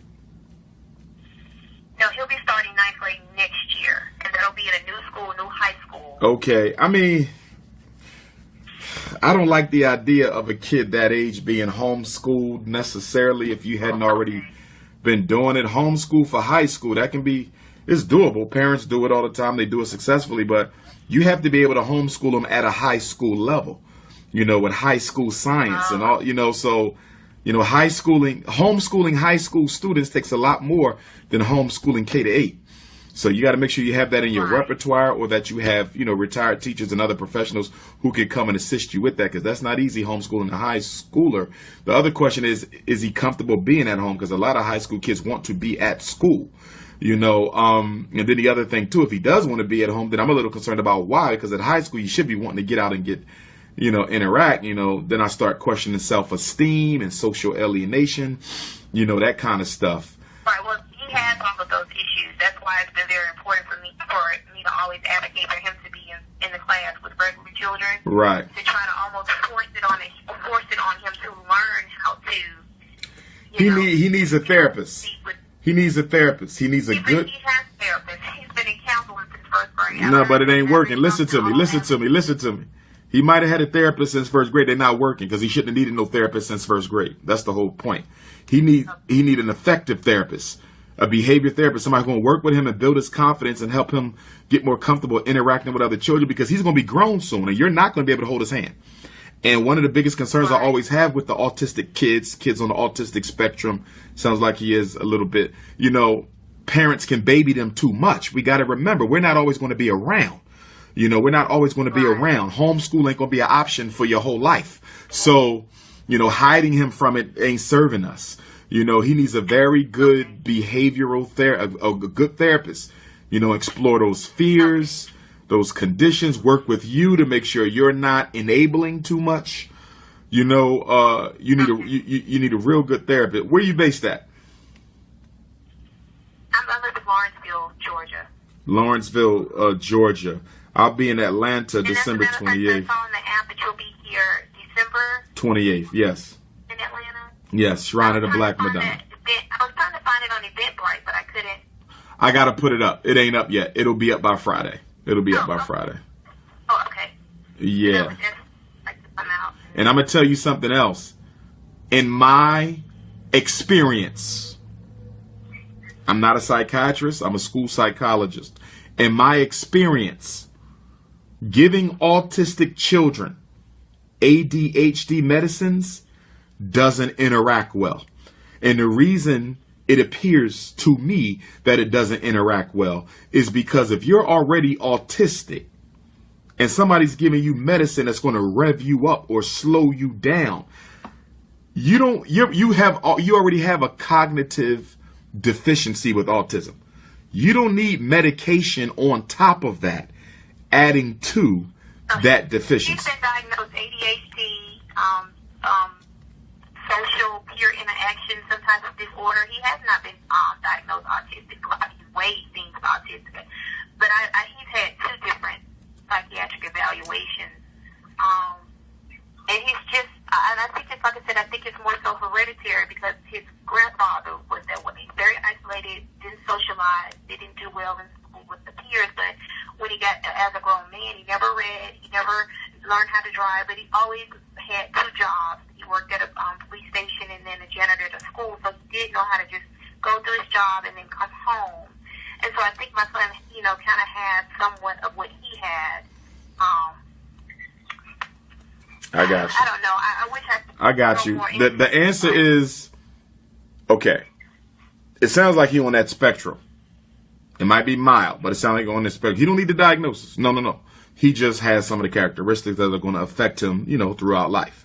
You need a good therapist. To me, I think he's delayed for where he should be right now as a child with social anxiety disorder, with potential autistic features. Yeah, something, Dr. Umar? Mm-hmm. I try to cater to what he loves to do. He loves to cook. I mean, he can get in the kitchen, he can give him anything. So unfortunately, he can't really multiply and add, but he can get in the kitchen, and then Chef Gordon was in the kitchen. I just can't wrap my mind around how he can't do well with children in school, but he can get in the kitchen and cook like a grown man, and he's only 13. Got you. So I've just been trying to implement some things to... I got you. He need the therapist. He need to want to cook him to be able to have a job where he can go to a place and cook or something like that. Just be regular, normal, the best he can. Two things. One, he need a therapist to work with him on his social anxiety. You said that, but he needed. Okay, it don't sound like he got a good one because he should be further along than where he's at. So you're going to have to determine if you have the best person, because his social anxiety at his age is more appropriate for a 5th or 6th grader. He should be a little bit more independent than what he is as an 8th grader. Okay? Now, unless he was intellectually deficient, okay, and autistic. So if you said my son is retarded and he's all, got social anxiety, I say, okay. But he's not. He doesn't have an intellectual deficiency. He should be further. He should have a little bit more independence, even with the social anxiety and the autistic features. So you got to get another therapist or find out what this therapist is doing. What's the treatment plan? Every therapist has a treatment plan. You need to look at your son's treatment plan and see what they're working on, because he should be further along. This is too vegetative for me. I don't like it. And then the other thing, you have to start working with your son vocationally, which is to say, what does he want to do with the rest of his life? Because if he does want to be a chef, great. We can start putting him in programs right now for that chefing. Because he's going to struggle with the social anxiety piece, we really have to customize his education and his social programming beyond school hours. So we got to find out what are the 2-3 things he's most interested in. Computers, chefing, whatever it is, and it's probably all, professions that allow you to work independently, as chefing does, computer does, that type of stuff, and start getting him in programs tailored to that. So in other words, one of the motivations for him getting out to meet new children is so actually be getting out to actually engage in the type of work he wants to do. So that will be the motivation to expose himself to the risk of meeting new people, because I do have to get exposed to this risk, but at the same time, I'm doing what I want to do, which is cooking. So we got to start curtailing, customizing his social and academic agenda based on what his interests are. That's going to be the way to get him out of this shell. You still there? Did I lose him? No problem. Did you hear that? Did you hear that? Yes, thank you so much. I heard everything. Thank you so much. No problem, Queen. Keep me posted. If you got to call back, please do. Okay, thank you. All right now. No problem. Is there another question on the call? Yes, there is. Where are you calling from? I'm calling from Louisiana. Yes, ma'am. I have a son. He's 8 years old. He's in the 3rd grade. And first of all, Louisiana school system is like the worst ever. He's having, I think they're trying to push him toward special ed. Okay. Or they're trying to push him toward the ADHD medicine. Every single day they're calling me for something. I have to constantly leave work. They're able to paddle him in the school system over here, so that's their issue. They want to paddle him every day. They're asking me to sign the paperwork for him to be paddled. So I asked them what is the issue. What is the I would not be signing any paperwork for them to paddle my child. I would not be signing any. I would not let no white kids paddle no black child in the 21st century. Is it legal? Yes. Half the states in America still allow paddling. I wouldn't allow it. I'm not allowing them. I think that's what they're upset about, is because I'm not letting them paddle him. So they feel every single thing he does, they're calling me for it. Does he have a diagnosis of any kind? No, sir. No, sir. No type of. I think they're trying to get to that. What grade is he in? What grade is he in? What grade? Third grade. Third grade. I don't know if you heard me earlier tell a parent that they need to have a professional go into the classroom and observe. A social worker or a counselor or a psychologist or a behavior specialist. You're going to have to find somebody black who you can trust in the mental health and behavioral health field. Again, it could be a counselor, social worker, psychologist. I could give you the phone number for the Association of Black Psychologists if you need a referral and you need to have them go into the school and observe your child. You simply write a letter to the principal. Based on the complaints I'm getting from my son's teacher, I've hired a professional to go into the classroom and observe him. So he's going to be coming in, or she's going to be coming in for a couple times to observe, to give me and the teacher some recommendations for how to work with my child. You cannot trust what they say. They want your son on drugs, and they want him in a special ed class. Every time they tell me something, it's contradictory to something they already told me, and they don't like that I answer them back. Basically, I'm not gonna let. I told them I'm an advocate for my child. I'm not gonna let you basically get over on my child. You're here to educate them, and you're not doing that. And I don't think they like that. The school that he goes to used to be predominantly white, but they had to open it up to another school because that school closed down. So they had to mix the kids up, and ever since then, it's getting worse and worse. We have nothing to go to. We have nothing in the parish here. We have nothing to go to. Like, the school system is like really, really bad. I follow you. As I said, you're going to have to get somebody to go in there to observe. They're going to be able to help you neutralize this, because they'll be able to tell you whether it's nonsense, whether they're exaggerating, or if it is correct, they'll be able to give you some recommendations for working with your child, and they'll be able to give the teacher some recommendations for working with your child as well. That's how you're going to stop this. You got to get somebody in there to observe. Otherwise, they're going to keep coming at you with this. You have to find someone. I would go online. I would Google. Okay, I also have the number for the Association of Black Psychologists. If you want me to give it to you, you can call them. But you got to get someone. It won't be very expensive. Shouldn't cost you more than $200. They only need to observe your son 3 times, 3 different weeks, 3 different days for 1 hour. We're looking at 3 hours total. Week 1 for 1 hour, Monday morning. Week 2 for 1 hour, Wednesday midday. Week 3 for 1 hour, Friday afternoon. Very important. Yeah, because it's getting ridiculous. Like, I have no support if I go to the school.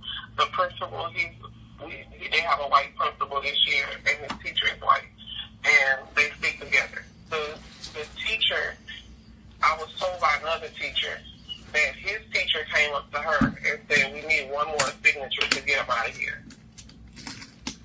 Yeah.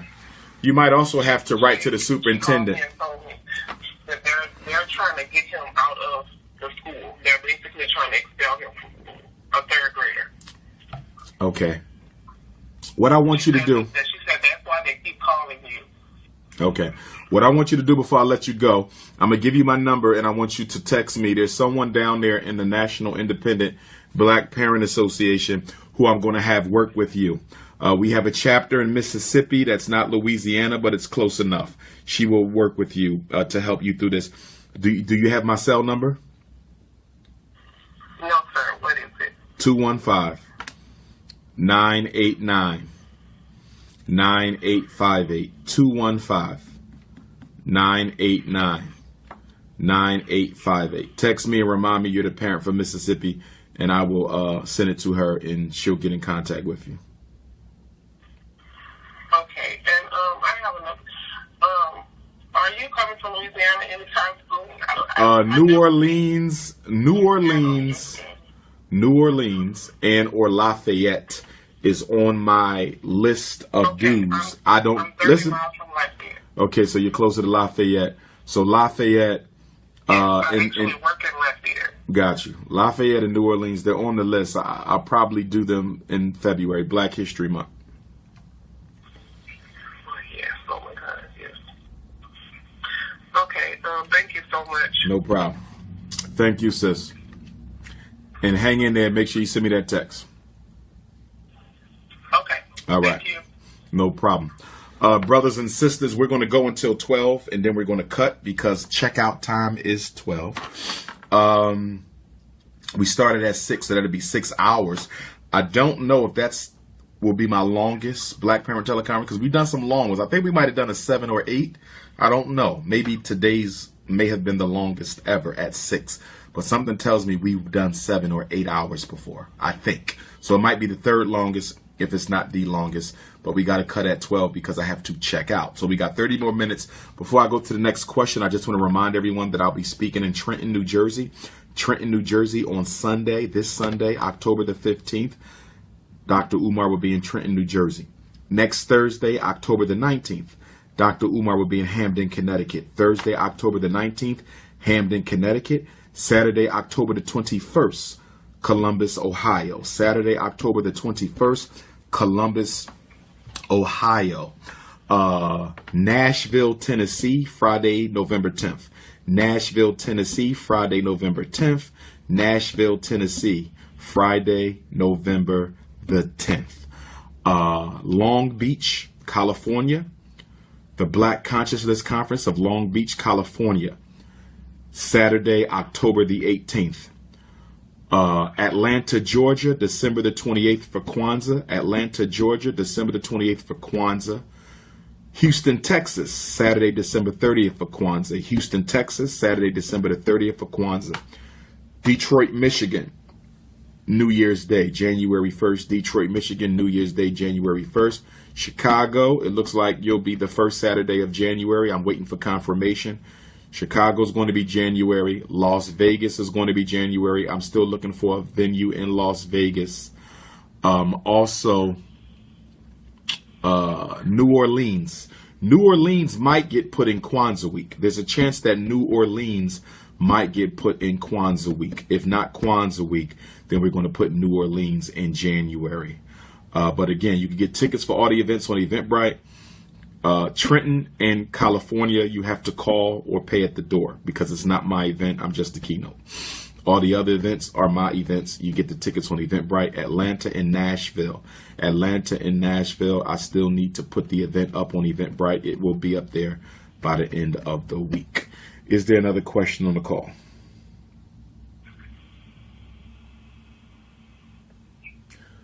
Okay, I think we... Okay, where you calling from? I'm Philly, Nashville. Yes. You said you won't give the number to the black psychiatrist. Yes, it is. The number is... Let me pull it up here.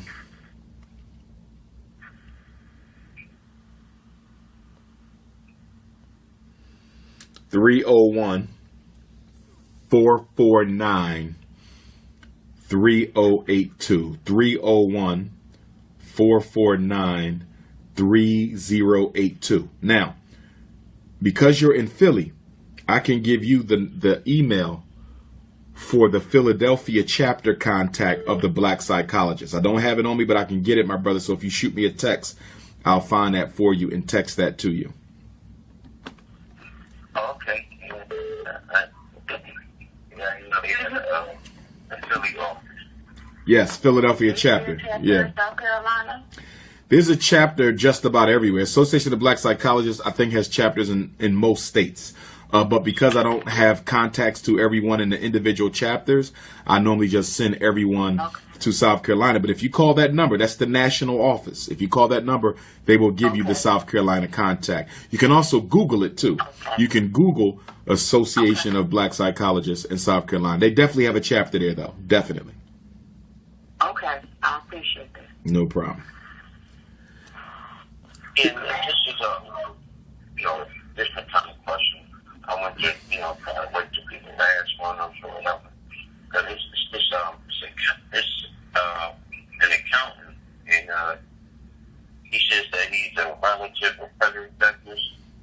Do you think with him? Well, you got to remember, our family, the Bailey family, is a very large family. Remember, my grandparents, my 6 times great-grandparents, which would have been Frederick Douglass' first-time great-grandparents, Grandma Betsy and Grandpop Stephen, they had 12 children. And most of those children had 12 children. And, you know, so you're talking about there's probably no less than, I don't know, 50, maybe even 100,000 people in the Bailey dynasty. You see, Frederick Douglass is one line. I'm from another line. All family, though. So I got relatives. You know, I'll never meet everybody in my family, just like most of us will never meet, you know, everybody in our entire extended family. So, you know. But I just met a cousin. I just met a cousin of mine in Fort Lauderdale. But go ahead, my brother. His first name is Akbar. Yeah, I ain't gonna remember him. I gotta see the face. He gives out good information, but I was like, man, I don't know if he is doing it or not. I don't know if I should bang with him or not. I was going to ask you first. Got you. Yeah, you know, I gotta see the face. You know, because I ain't gonna remember the name. I meet too many people to remember the name. Yeah. All right. Hey, keep going, Doc. Appreciate you, brother. Appreciate you. Also, for my Philadelphia people, I'm looking for a place in Philly to do my next lecture too. So, a church or a community center. I mean, I'm from Philly. I'm in Philly, but I'm having trouble finding a spot. So, if y'all have, The last place you was at on Fall Street. I can't go back there. They got, I can't go back there. I need another spot. Yeah. We need something else. Nah, we got to find something else. Yeah. But, okay. Good looking on that, my brother. Let me take this next call. Got you. Keep me posted. All right. Is there another question on the line?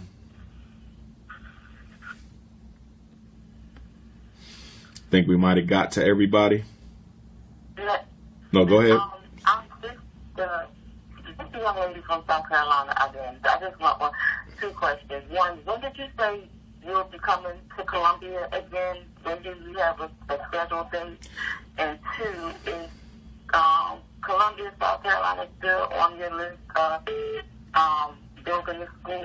I remember. No one has sent me any schools from Columbia, South Carolina. The only way a city can be considered the site of the first school, because we're going to build them everywhere, so we're just talking about the first one, I need people from that city to send me leads. So if you see schools for sale in Columbia, with a number, I encourage you to take a picture and send it to me so I can visit it. That's the only way I get my leads, you know, because the brothers and sisters across the country have been doing a better job sending me schools than the realtors. They sent me much better schools than the realtors are sending me. So I commend everybody for helping me out. All the schools I'm looking at now, they were sent to me by brothers and sisters who were just texting me leads. So, you know, if you see something, let me know. And for me coming to Columbia. Well, I didn't know that. This is the first time I've been on a conference with you. I basically watched your YouTube, some of your YouTube lectures. So I definitely will. I just recall, if I wasn't mistaken, you were looking into South Carolina. That's why I'm wide open. I will look anywhere. So yes, if you see some schools, let me know. Okay. But for the lecture, that's going to be Black History Month. I'll be coming to Columbia, Black History Month. And if you text me your name and tell me that you're from Columbia, I will save you in my phone. So once that lecture is set, I will text you the flyer. Okay, well, I did text you. I'm the one that you gave me the information for the Parent Association. Okay, you know what? Text me again, because I had 2. Text me again, because I had 2 South Carolina parents text me this morning. So just shoot me again and say, let me know when you're coming to Columbia, so I'll know it's you. With your name, with your name. That's fine. I sure will. Will do, Queen. Okay, that's not a problem. All right now. Okay. Take I care. appreciate it. Thank you. No problem. Bye-bye. Is there another question on the call? All right. So I think we are done. I want to thank everybody for tuning in. As far as the black identity extremist situation goes, I read that article. I thought the timing was definitely interesting, because right before I got the black identity extremist article indicating that the FBI is now going to start looking at the black consciousness community as a threat to the internal security of the United States, I knew they already were. They're just declaring it now, but they're just not starting their investigations of us. I've been under investigation for a while, but I thought it was very interesting because I'm currently being investigated right now by the Pennsylvania State Board. And I got that email like a day or two before I got the black identity extremism email. And that only came a couple days after one of the television news programs played a clip of an interview I did, radio interview, where they changed my words within my statement. The beginning of the statement was my words. The end of the statement was my words, but they used audio technology manipulation to change what I said out of my mouth. And what I said was, black people have a right to defend their lives, even against police. They have a right to defend their life against anyone, including police. They took it and remixed the words and basically insinuated that I was telling black people to go out and harm police officers, which is not what I said. So when I looked at that false clip that was played, along with my current investigation, and the irony of my current investigation by the state board is they stated in the email that it was this call, the Tuesday morning Underground Railroad. They stated that it was this call that prompted the investigation. I said something on my Tuesday morning call that they considered to be illegal or unethical, which basically says what? That the Pennsylvania State Board is eavesdropping on this Tuesday morning call, and the FBI is also eavesdropping on this Tuesday morning call. So if you're talking about black identity extremism, which is interesting because I didn't know being proud to be black made you a criminal. I didn't know identifying with your culture made you an extremist. Okay, are Arabs extremists for identifying with their national origin?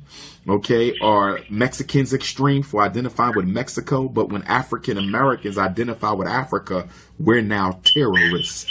You know, so it's just a matter of time before they were going to try this nonsense on us. And of course, when you're talking about black identity extremism, whatever the hell that is, I'm probably the first person on their list, because unlike many people who talk in the conscious community, I actually do work. You know, I'm not just a talker, so I'm sure I'm probably at the top of their list, because there's few people who do more work in the black conscious community, not interviews and radio shows, but work in the conscious community. There's very few who do more than I do, but we're not going to worry about that. We're going to keep on working and struggling and pushing and keep our eyes on the prize. So on that note, brothers and sisters, thanks for tuning in. I need to run because I got a lot of work to do to get ready for Trenton, get ready for Connecticut, and get ready for Columbus and Nashville, Tennessee. So peace and black power, and we'll be back next week. If anybody needs the flyers, 215-989-9858, 215-989-9858. Peace and black power.